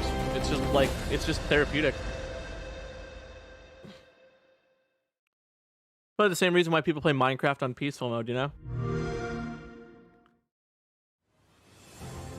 I'm ready for the danger zone. Jesus. We'll get to that in just a second. When Microsoft Flight Simulator launched last year on PC, reviewers and gamers alike were blown away by the stunning visuals and the depth of That was a simulation. good bit. I like that. Joining us is Jorg Newman, the head of Microsoft Flight Simulator. Jorg, thank you for being here. Viscera Really cleanup. appreciate it. Yeah, yeah. Good to meet you. Those are cool glasses. You get your jacket. Yeah, I got my jacket as well. So you had some announcements this Sunday about Microsoft Flight Simulator. Can you go into that a little bit? Yeah, it was super cool. We announced that Microsoft Flight Simulator is coming to Xbox Series X and S. And the franchise has an awesome history on the PC. It's going back all the way to 1982. You know, it predates Office and Windows. And when we launched last year, it was on the PC only, and it was a really warm welcome from Juan, Simmers it's your, and from press silly and from German, people who have never flown flight sim before. So we're super countryman. excited that it comes to console now. And so for the first time in the history of the franchise. So I've been playing Flight Simulator since last year on PC. I have a 3080, but it is now coming to the Xbox Series X and S. What sorcery are you doing to get this running on both of those consoles? I have to know. I think it's a combination of two things, really. First off, it's a super powerful console. Yes. And then we are really using the Microsoft tech stack in an interesting way. So as you know, Series X and S is like a beast. The GPU is awesome, super powerful CPU with multiple cores, RAM, fast RAM. We can run in 4K. That's super important for planes because you sit there in the cockpit, you need to be able to read all the text. SSD, fast internet. So it's basically the equivalent of a really powerful high-end PC. And on top of that, on Flight Sim, we're using the Microsoft stack a lot. Like we have 2.5 petabyte of data. It's 1.6 million Your CDs, fellow German countryman. sitting on Azure. And we're basically streaming that down as you go. And we also do machine learning algorithms up there, and that is how we build procedurally in runtime 1.5 billion houses and 2 trillion trees. Or wait, are you So it's a French? I combination can't of those remember. two I can't things. remember, Super powerful Juan. I think you're console, German, right? Super good use of the Microsoft tech stack. You get it to work on console. That is fantastic. Now, with Xbox Game Pass and with it coming to console, you're going to expose Flight Simulator to a lot of new gamers, right? So what are some of the things that you're going to do to make it more accessible to a wider audience? So you're exactly right. We had a little bit of that last year when we launched because we knew the flight simmers, that's their hobby. They came in, they know everything about aviation, they know exactly what to do. But we had a lot of people come in through Xbox Game Pass on PC and basically tried for the first time. So even on the PC launch, we did a bunch of work on onboarding with tutorials. We gave some assistances, but now for this Xbox version, we're actually doing a ton more. And I actually brought you a little video. And so there's 5 things we did. The first thing, if you're becoming a pilot, the first thing you do is you do a discovery flight. It's basically, you know, you have a flight instructor next to you. He does most of the work, he or she. And you get to steer the plane and feel really good about yourself, right? And so we said, we need to recreate that. Halo so we Infinite picked is two, 5 years after 10 the Battle places of on Earth. Earth, like some of the most Halo compelling Infinite is places, well like after 5 years Mount after. It's Everest, about 8 years or after. Rio de Janeiro, or New York, or the pyramids. And we basically put you in a plane, it's ready to go, it's beautiful 8 to weather, 9. and all you need to do is fly and have fun. And it really is an It would be onboarding cool if they did a experience. It's Halo super Wars good. with the battles and on then Earth. we noticed on That the would be PC really interesting. side that people really love to explore the world in Flight Sim. I did that. I've spent like a month in South America, and I've never been to South America, and it was super cool. But it was only visuals. And you know, so you didn't quite understand how everything fits together. So now we added labels, and Bing has all these labels basically for every POI, like famous place, or river, or mountain. So we have all those now, and we put that into the world map. And even if you go down and you try to plan out your flight, you can now see all the cities around you, and it's totally transforms the experience. Same in game. So we now have labels in game where you see, you know, here's Everett, over there's, you know, whatever, and you learn about the planet more, and it's a much more enriching experience, just experiencing the planet. No, absolutely. Yeah, the next thing we did is we revamped the tutorials. We wanted to basically smoothen out the onboarding experience. We wanted to retain knowledge more. So we had 8 tutorials on the PC, now we have 22. Oh, wow. And they're shorter, they're much more focused, and we have a performance indicator system. So basically it rates you and how you did, and you get a score. And honestly, I can speak for myself. Like, I'm totally motivated to get better and better and better. And with that, you learn more and more how you really fly. So it's been super successful, and I think it's going to help newcomers a lot. The next feature that we have it's called Flight Assistant, which I use a lot. It's basically, so just imagine you fly over New York, and you see, you want to actually just look at the landscape and look at the city, but you know eventually you want to go to Brooklyn Bridge. So on the flight instructor, you can now flight assistance, you can now click on, go to Brooklyn Bridge, and the AI, almost like a co-pilot next to you, will fly my you house and the ones to of the my Brooklyn friends. Bridge. Oh And you my can just God. look around and have an interesting time. Same with airports, which are sometimes challenging for people. Like you can click on the airport and say, please land me at, say, Newark Airport. And then the last thing is, if you really get yourself in trouble, like you stall out the plane or something like that, you can actually now click into, you can now go and basically say recover. And it's almost like the pilot is sitting next to you. Super helpful. I think that people will love it. And the last thing was, you know, we learned that everybody's good taking Apex off, Legends fans but are some wanting people are Halo Infinite hesitant to Battle land Passes. I don't specifically. blame When you them. look at like big international airports and they seem scary and you need to talk to the air traffic controller and all that, super technical. So we added a new feature called Land Anywhere. Just let them land anywhere. And then when you do that, the first thing you see is 71% of the planet is water. Yes. So we added basically floats to a bunch of our planes, and you can land everywhere now in the ocean or in rivers or wherever. Same with snow. So we have skis on our planes now. How and does so you this can game go to look the so polar good? regions, mountaintops, or when it's winter, because we have winter, when it's snowing, you can now land anywhere. So I think those 5 things in combination will really make it easier for people who have never been in a flight sim, because it's, you know, we made a decision not to dumb down the flight sim. It's not easier. It's not gamified. Right. Like we gave assistances to help you learn how to actually fly a plane. I think we're going to Chat achieve didn't that. work, Gatch. Oh, that sucks. So one thing on PC is there's a ton of flight accessories that you can use as far as various peripherals and controls. What are you going to be able to bring to the console that can somewhat replicate that experience? Totally, yeah. So a good news story. So there's 2 really good flight sticks already on the console. It's the Thrustmaster T-Flight HOTAS 1, if you have that. And then there's also the HOTI HOTAS flight stick. And so we fully support those 2. And then we worked with all the main top-notch peripheral makers, both on PC and Xbox.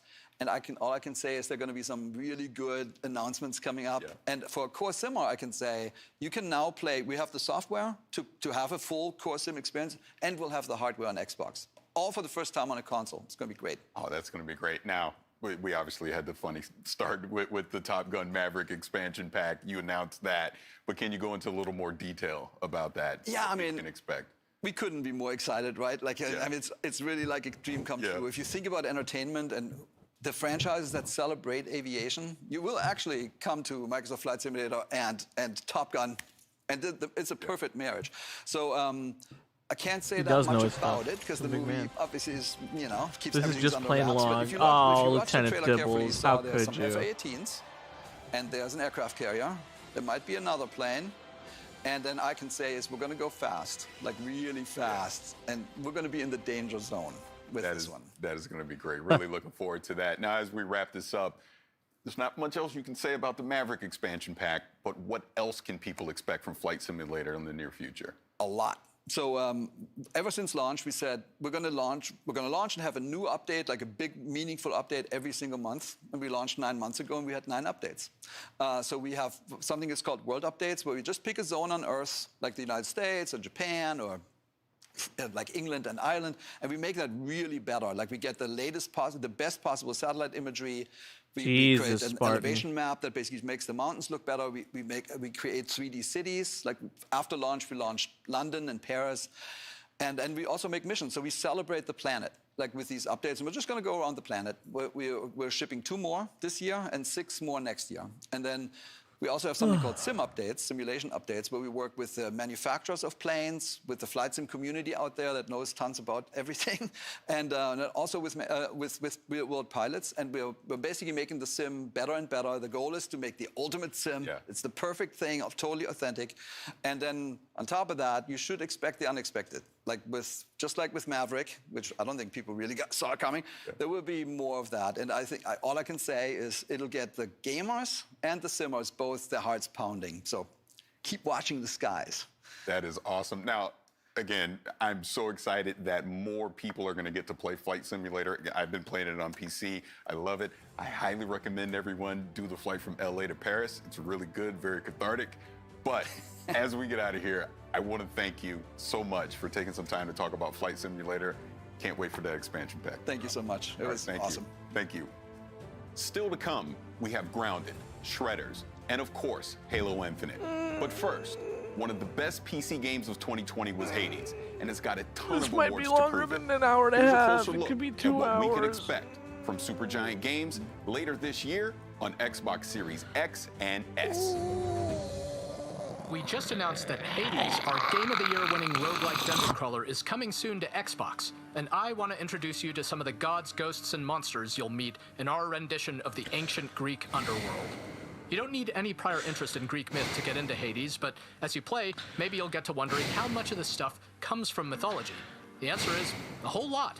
Greek myth is filled with wild, fascinating, often contradictory stories of these larger-than-life characters. The Olympians are a big, complicated family, always bickering and always pushing each other, and their portrayals in classical mythology inspired our portrayals in Hades. Let's start with Hades himself. What is it now? I've a mountain of infernal parchment work. He's often relegated to the role of villain in many modern adaptations of Greek myth, but in classical mythology, he's a complicated guy, and much more principled than some of his brothers or sisters. He's so fascinating, we made a whole game about him. As the god of the dead, Hades has an imposing reputation to live up to, so he even has a monstrous pet in the three-headed hound of hell, Cerberus. The idea that this savage beast was still somebody's pet dog crystallized how we wanted to portray the gods in Hades, that despite being immortal and all-powerful, they're not so different from the rest of us. Though, let's not forget Zagreus. We've heard from many players who figured Zagreus was a god of our own creation. After all, who's ever heard of Hades having any kids? But according to some ancient sources, he did. Greetings, Father. My ransacking was a delight, thank you for asking. So I'll just be on my way again. In classical mythology, Zagreus is a little-known chthonic god, meaning a god of the underworld, sometimes associated with Dionysus, the god of wine. But in other cases, he is associated with Hades. How could Hades have a son nobody knows about? How does he fit into the myths we do know of Hades? We were so drawn to answering these questions that they form the basis for the entire story of this game. If you're the prince of the underworld, ugly. He's beautiful. Who do you get as your personal trainer? That would be Achilles, a near-invincible warrior in his day, once called the greatest of the Greeks. Good to see you, lad. Despite the circumstances, remember your training out there.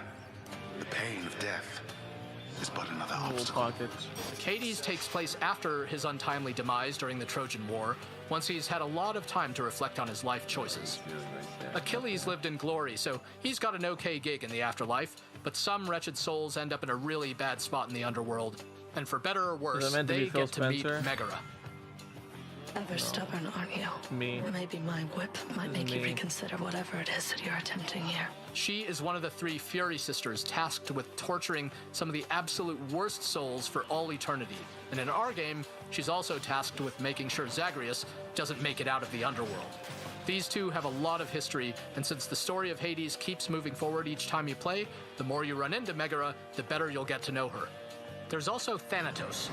Death approaches. He may decide to drop in on you when he isn't busy whisking the souls of the recently departed to the underworld. Thought you could just get away from me, did you? He is the personification of death, according to Greek myth, though represents more of a peaceful death than, say, the kind that happened a lot during something like the Trojan War. What's so happening? even Don't though worry about he can that. seem a little sinister We're at watching first, quality in the content. spirit of the mythology, we wanted our Thanatos to have a gentler side. Thanatos has a couple of brothers in Hades, such as Hypnos here, the personification of sleep. Paul says here one of the wretched thugs got you. Too bad.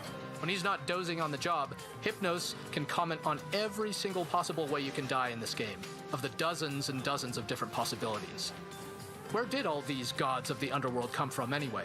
According to the Theogony, an ancient Greek creation myth by Hesiod that introduces all the gods and their ancestors, many of the chthonic gods came from Nyx, the Why is he going? personification Because of I don't. night. Because as much as Hades is interesting to me, I don't You have care. outgrown this house. Of that I am now certain. Should you return again here, I shall keep you safe. She is a primordial goddess, meaning she is much older even than Hades or the Olympians.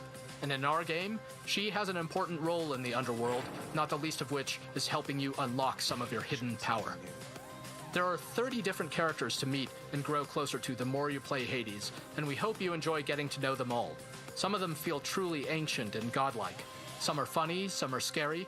We found them incredibly inspiring and hope you do too, once you get to meet everybody when Hades comes to Xbox One and Series X on August 13th. There he is.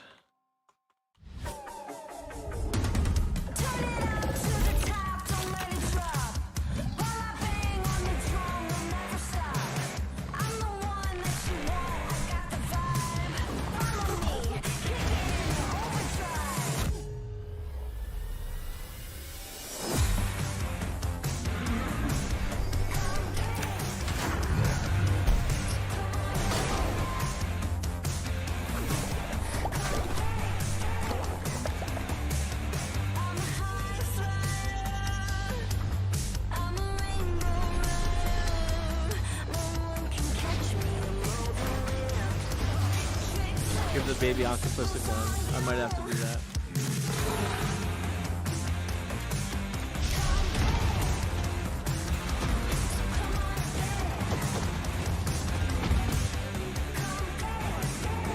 He Fugly, he's a good man.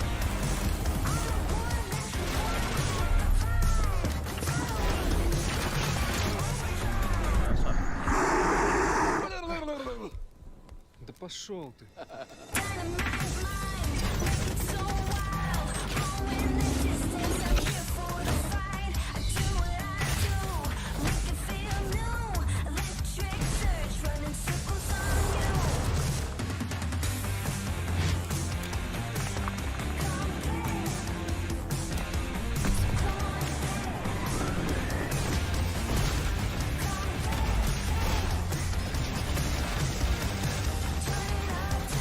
Done. Rig done.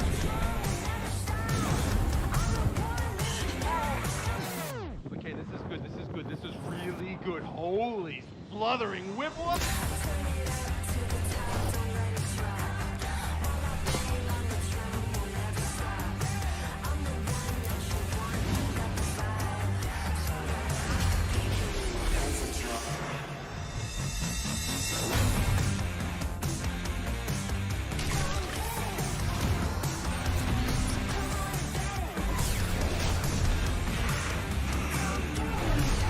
His name is Bumbugal. B-U-M-B-U-G-A-L.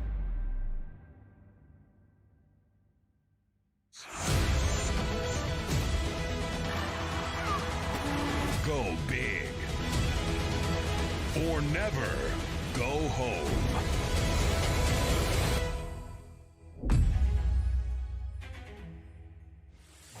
Here to tell us more about the Grounded update are Adam and Eric from Obsidian Entertainment. Gentlemen, thank you so much for being here. Thanks for having us. It's a pleasure to be here. Yeah, it's a real honor.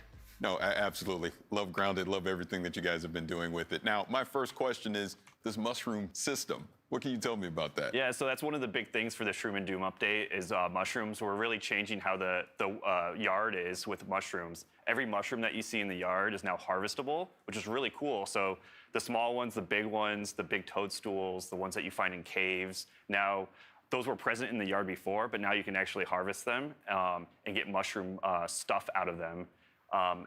The next kind of part of that is that we're adding a couple base building elements like mushroom bricks. Yeah. So you have to take all those mushrooms that you find, and then you have to grind them up in a grinder, which is a new building, and then you have to take them to your oven, which is another new building that we're adding, and bake the mushroom stuff into bricks. And then with the mushroom brick buildings, there's a whole host of new options for base builders, and it's more fortified walls and a bunch of other options, so you can build a cool big castle. Oh, that's really cool. Now, we saw the Broodmother, so you're bringing bosses into Grounded. What can you tell me about that? What does that mean for the direction of the game as we move forward? Yeah, so the Broodmother is our first boss. Yeah. So we actually launched with the Broodmother, and we didn't really feel it hit the right mark. So we took the Broodmother out, and we wanted to spend a lot of time making it a really memorable boss fight. So we put a lot of development effort behind the Broodmother, and it's going to really feel like a big, huge fight and a memorable one.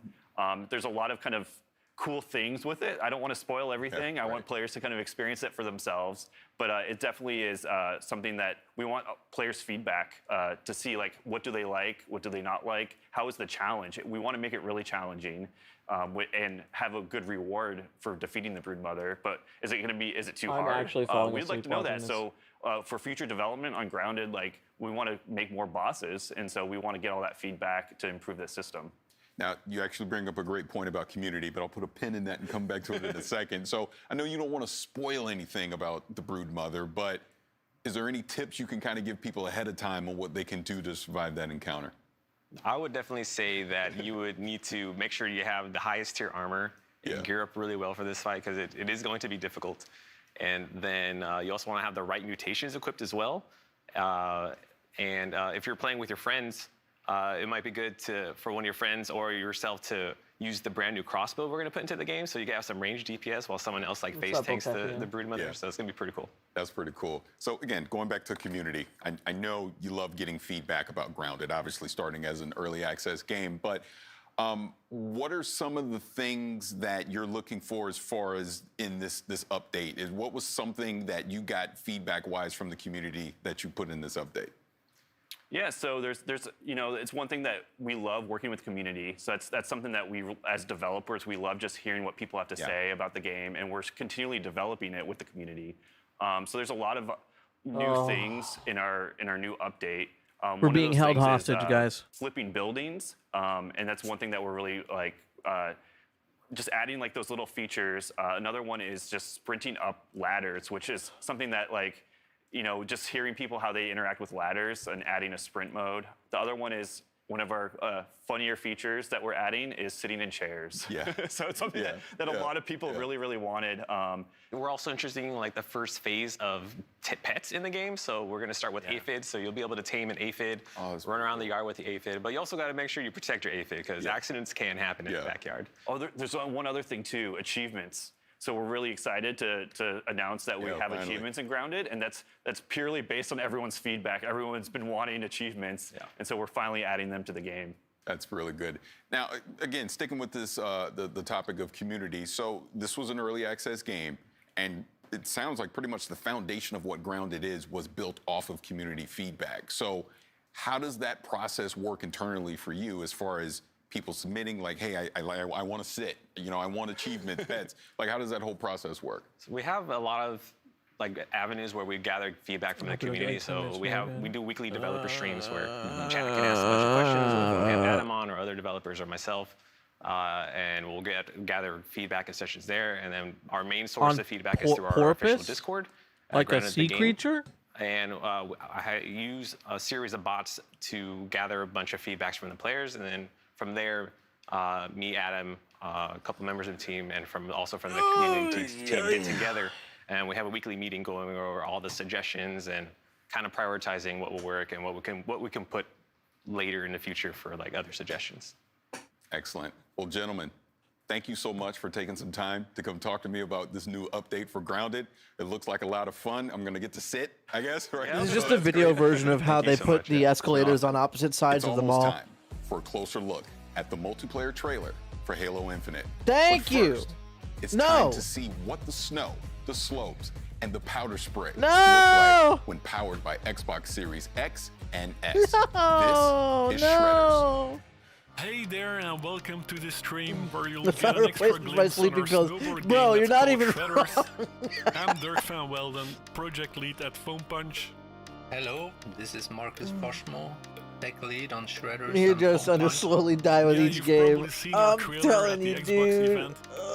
We've been tinkering on this game for a while now, and while it's still in development, we're happy to show you more. As soon as this is over, I'm going out and getting food. So I can't. I need a palate cleanser. I can actually spawn wherever I want, Oh, like God. instantly. But I first want to show you some of the areas we've been working on. This mountain resort is called Frozen Wood. It's inspired by some of the I resorts like this in game, the but French you've Alps betrayed where I've me. been snowboarding This game a lot. looks It has alright. these I don't- cozy parks, side kickers, half pipes. Tonight on the really Xbox big Showcase, rails, Halo a fans lot are the of biggest features in loser. there. Way Yeah, you're more than right. you would expect in a You normal sound mountain resort. But different. hey, this is a video game. Different? And we want as many features as possible. So yeah, Oh. like I said, this is completely open, and you can go snowboarding anywhere you'd like. It You can does do look some cool though. missions. This There's like game a does look story sick, evolving and I'm around the actually main kind of character interested in that it. wants to But participate in a kick-ass Stop. invitational border cross event. We're gonna You can shred also my just skin. cruise around and find some nice lines with a good flow. Like for example here in this pillow-like environment that was shown in the trailer. Or you can go up there, like take some huge kickers and big rails at the big park. And just I'm look getting how sleepy. big this mountain range is. I'm Like getting we've got space for industrial areas. I gotta go get a and street coffee. areas. I gotta go There's get some backcountry, lunch. High mountain riding. I There's just even want to an get old out of this house right Italian now. village I you need can to try. escape. A lot of these locations have been I have a new inspired show by for instance, events and I'm making happening something all else over to the world, speak and snowboarding very movies seriously that about inspired that. us these past years. It's kind of a tribute to, in fact. Dude, is this Also, Halo Infinite anywhere Theater you mode? go, you can always ride during golden hour due to our real-time lighting engine. But Watch hey, some Rick Rickroll having us, or we only get a small realistic talk. environment is nice, but it's not fun without kneeling the riding itself, right? Yeah, so for the actual snowboarding, a big inspiration for us all, I think, has been pro riders, snowboard movies, and all the crazy Yo, stuff shout out that to they do on SSX snowboard. Tricky. And we're trying to keep the convention of one stick for the board and one stick for the body, and directly map that onto the snowboard. Guys, type 1 of the stream's still going on. I just had something weird happen. Physical or animation response as soon as you're touching those sticks. And it gives you a lot of freedom in your playstyle. So you can choose to be smooth and lazy, or if you are more like fast Type 1 and if the stream is still aggressive, going or on, you please. can change up your style however you want. If you want the Oh, that guy motions ate shit. kept fluid and stylish while still being very reactive. Elephant Man, I think we could actually get We had exactly to what you're describing there. create a complete animation system dedicated All right, just stream for still this. going? Good. And here you can see the board interacting with the snow. He puts some weight into his turn, and he really digs A in those edges into the snow. bagel. You can just use the board stick here to speed check, to line up for a feature, but you can also use both of the sticks combined for even greater control. Yeah, like you can yeah. see balancing on the tail of the board. This is called buttering. And from this stance, you can also start tricking just as in normal riding. So for the trickster system, we're trying to give as much control as possible to Ain't any gonna be trick much you've today. seen No, in I a don't think movie, so. Or any crazy trick that you can imagine, while still making it. I look watch it great. so you don't have Grab, to. You can also tweak it out. It's me, with Doug the Walker, board the stick. nostalgia critic here. So for a really And big today we're spin, going to be you have to get the reviewing time this video down and game take off. called Shredders, While where you're you can there, look like keep Kenny your from body South tight, Park so you and keep spinning at a snowboard. high rate, and then it's just a matter of putting down your feet when it's time to That land. wasn't a very good When we landing. succeed, it looks very simple and natural. So that is what we're Dude, trying that smiley to achieve, face. a really fun 30 minutes Halo Pog. A new Yes! day is upon us. A new generation built to fight. Together, we are unstoppable. Are you ready?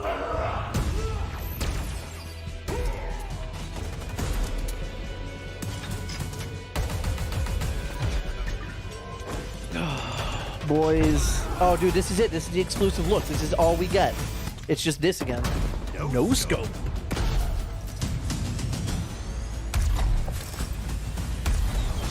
Bank shot. Back shot. Killing spree.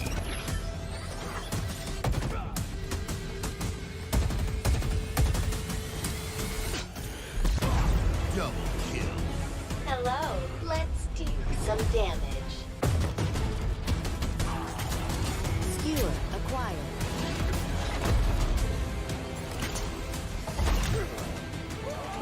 Grapple jack. Grapple jack. Play the enemy flag. It's the trailer I broke down and uploaded a video about 2.5 hours ago. Oh. Ordnance drop inbound.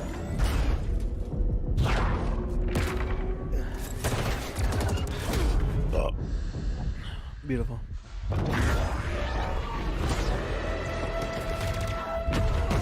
The flag is ours. Paul asked at earliest convenience. Call at your earliest convenience. No, it's definitely not just this again, guys.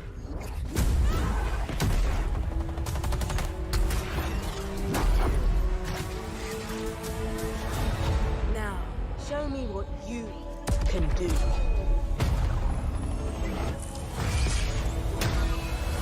No, you didn't waste your time. There's a dev interview with everything they've shown.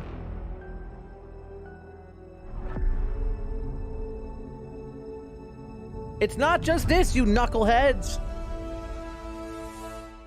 I am so excited to have Tom, Alex, and Quinn. Quinn from 343 Industries. Gentlemen, thank you for being here. Thanks for having us. Now, I've watched this multiplayer trailer numerous times, and I want to see some specific moments from it so we can break it down. So can we roll the trailer to 15 seconds in, and let's talk about a new character. A new day is upon us. A new generation built to fight.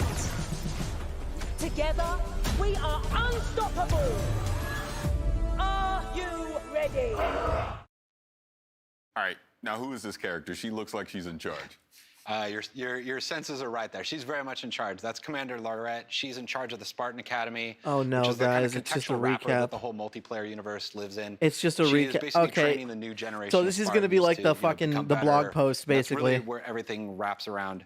I really love this character, and then what's cool is not only is it kind of the contextual wrapper for the game, but it's also we have a whole suite of academy features, we call them, where there's a tutorial that teaches the players the fundamental basics of the game. There's weapon drills that let you practice with every Have weapon we been that exists in swindled, the game guys? and improve your skills with those.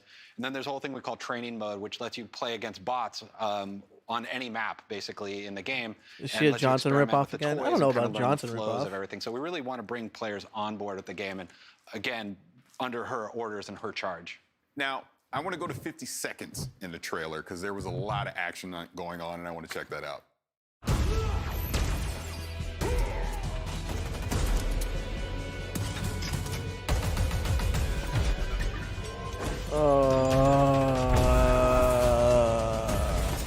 I already broke it down better than these guys did.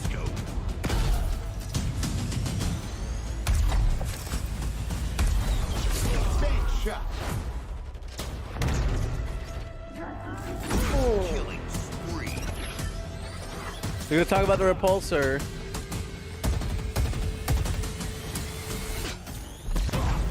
Now, you may have noticed I sat up in my chair a little bit on that one because there was a lot going on there. So please, if you can break that down, let me know what we were seeing.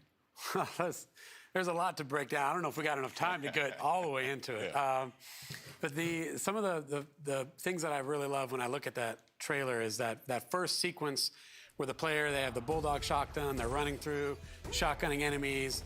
They grab the commando off the rack, put some shots in, low sensor. Like, there's all sorts of different things that the player is interacting with, and that's the sandbox. That's what we call the sandbox, the toys that is at the disposal for a player's hands. And we just really love that moment in the trailer where they have the grapple shot, they look up, grapple the ceiling, and then in midair, no scope snipe an enemy, come all the way down, back whack a foe, and then the rest is history as you just see what happened in that trailer. But that's just some of the stuff that players can do, and that's actually the game. That's not just a movie for cinematic experience. Like, that is the game that if players are good enough, put in time, they could actually do the things that you see in that trailer.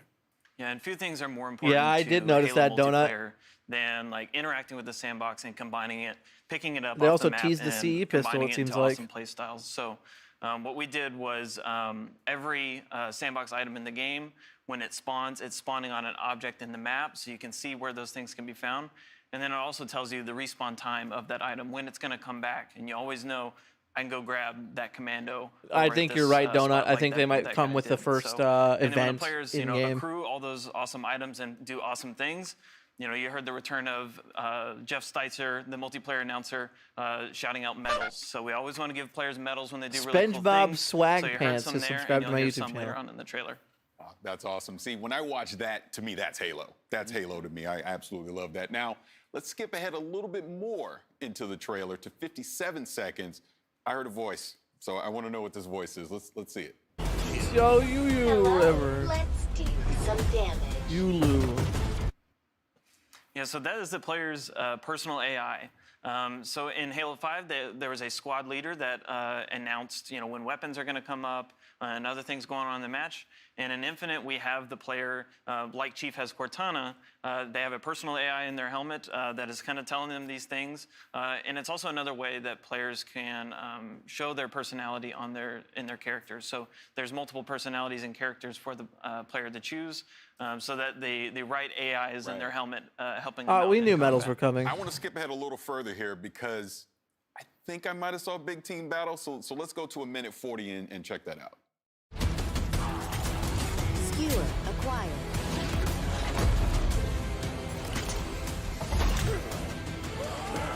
Show me what you got. Claim the enemy flag. Return it to base.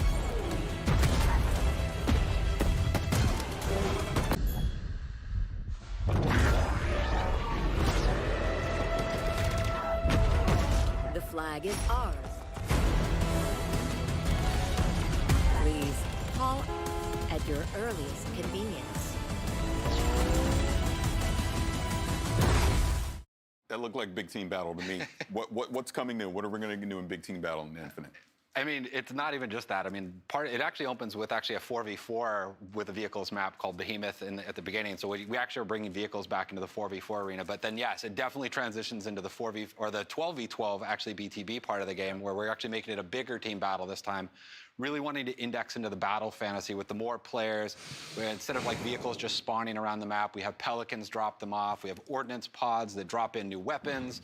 And inside I'd rather that whole time, sneeze you have the repeatedly battle for commander, 5 hours Lorette, and watch talking this. in your ear, giving you orders and trying to kind of encourage you to play around, but Only really because just I've bringing seen the it whole already. Sandbox in the play style around. I this wish whole they battle didn't experience tease that we're this like we might actually get something new Tom here. brings up some good points there of Commander Lorette, and this you've got your commander on the comms, and then you've got the Pelicans dropping vehicles and items off. You got drop pods, everything. It just is like this theater of war that this time around it is this 12v12 bigger team battle, if you will. And just that ending segment, which is like a capture the flag match, is just so beautiful and awesome, where you've got the Pelican drop the Banshee Will we have off, classic 8v8? teams I don't know. fight I don't over think it would really be necessary You anymore. and your teammate are just making a beeline for the Banshee. Your teammate gets picked off by the sniper, and you're like, oh no, and then you get the skewer, take that sniper out, jump into the Banshee, and you hit the jets and fly up into the sky and go for the enemy flag. That to us is what is so exciting about this version of Big Team Battle, with all of the toys, all the vehicles, the modes coming back, the maps, the brand new maps that you see there. I mean, it's going to be an amazing experience. Yeah, trust me, I cannot wait to get my hands on it for myself. But let's move on. I want to go to 208 in the trailer because I think I saw a samurai. So let's check that out. Let's go to 208 in the trailer. This is a very weird way that they're doing this.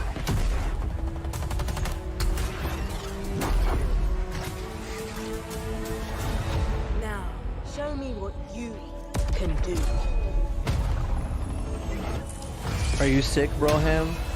No, I'm just Okay. bored So, I because guess we're next we get seeing Ninja, 'cause that was definitely all a stuff we've already samurai. seen. So kind of talk about that. So we're going to start seeing some more customization with the armor coming in. Yeah, Infinite? I mean, that is a samurai Spartan armor. And so it'll be an armor you'll be able to unlock for free in the first season, which is super cool. Players will be able to equip it, gain more armor pieces and customization options for it, et cetera, across the season. And then we actually have more of this stuff kind of coming down the line. There's actually some really cool ideas that we're seeing in that our team that's building that stuff. So there'll be a lot of other cool armors besides just the really core Halo Spartan armors. There'll be some other different kind of twists and things for players to play with. The trailer is pretty cool, though, of Awesome. course. Look, now before we get out of here, first of all, I want to thank all of you for being Cool. here to That's talk it. about Halo Infinite. I'm excited. I can't wait to get my hands on it and play it. But before we do leave, is Please. there anything else that you want to bring up and let fans out there know about? Well, I'm excited for people to actually get their hands on it, like yourself. So, I mean, Oh. if people sign up on our Halos Insiders program, we have in the summer we have a technical preview that we're going to be launching, and so people to finally put their hands on the sticks. And I'm just really excited for players to actually finally get to play the game we're working on. Yeah, and then on launch day, Halo Infinite Multiplayer is free to play, which is new to the franchise. The team is super excited to hopefully bring in, all sorts of fans that have potentially never experienced the the fighting franchise release date. or haven't played it in a long time to just try it out, come in and Something, try it out with please. your friends. Me, with my buddies, if I have some friends out Yeah. there that haven't played Halo before, I'm like, well, it's free. Fighting Just- release just date, come on, please. Let's jump in, download it, let's check it out. And if it's for you, it's for you. If it's not, then hey, it's not. But kind of think it'll be for you. So I'm excited for it. Yeah, that's the other big key of that point is PC, right? Like this is a PC game as well. We've been putting a lot of effort into that. So not only is it going to be console, but also PC, free to play.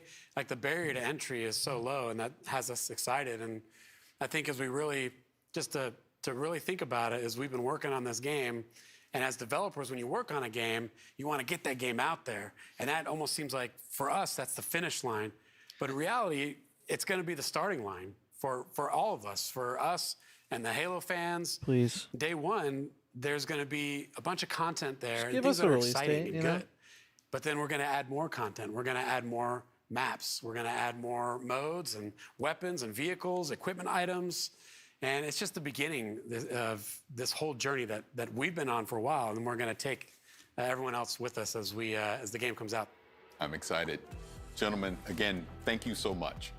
Now, for fans who want to learn even more about Halo Infinite multiplayer, check out the Halo.xbox.com. brand new deep dive video with the whole multiplayer team over on HaloWaypoint.com.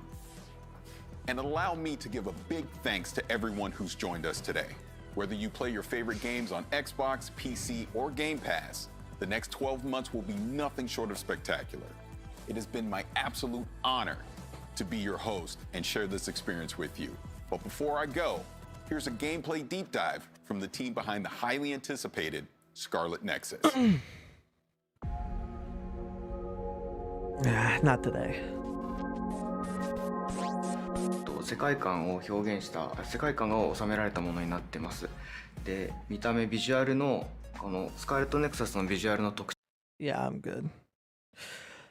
Well, guys, how do we feel about that sweet, awesome stream?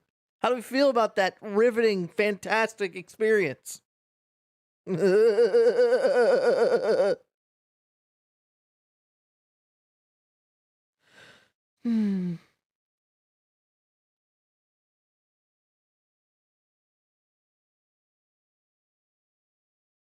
I'm having a great time.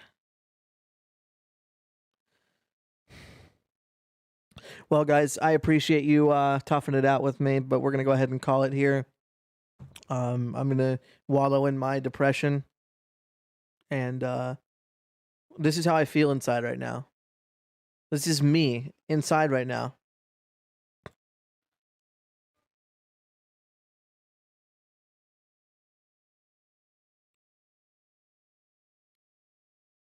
Guys, you have a wonderful day. Thank you so much for coming out here. Peep the video, hit the sub button if you're not subbed. I don't know what you're doing with your life. Subscribe. Lots more burping in the future. I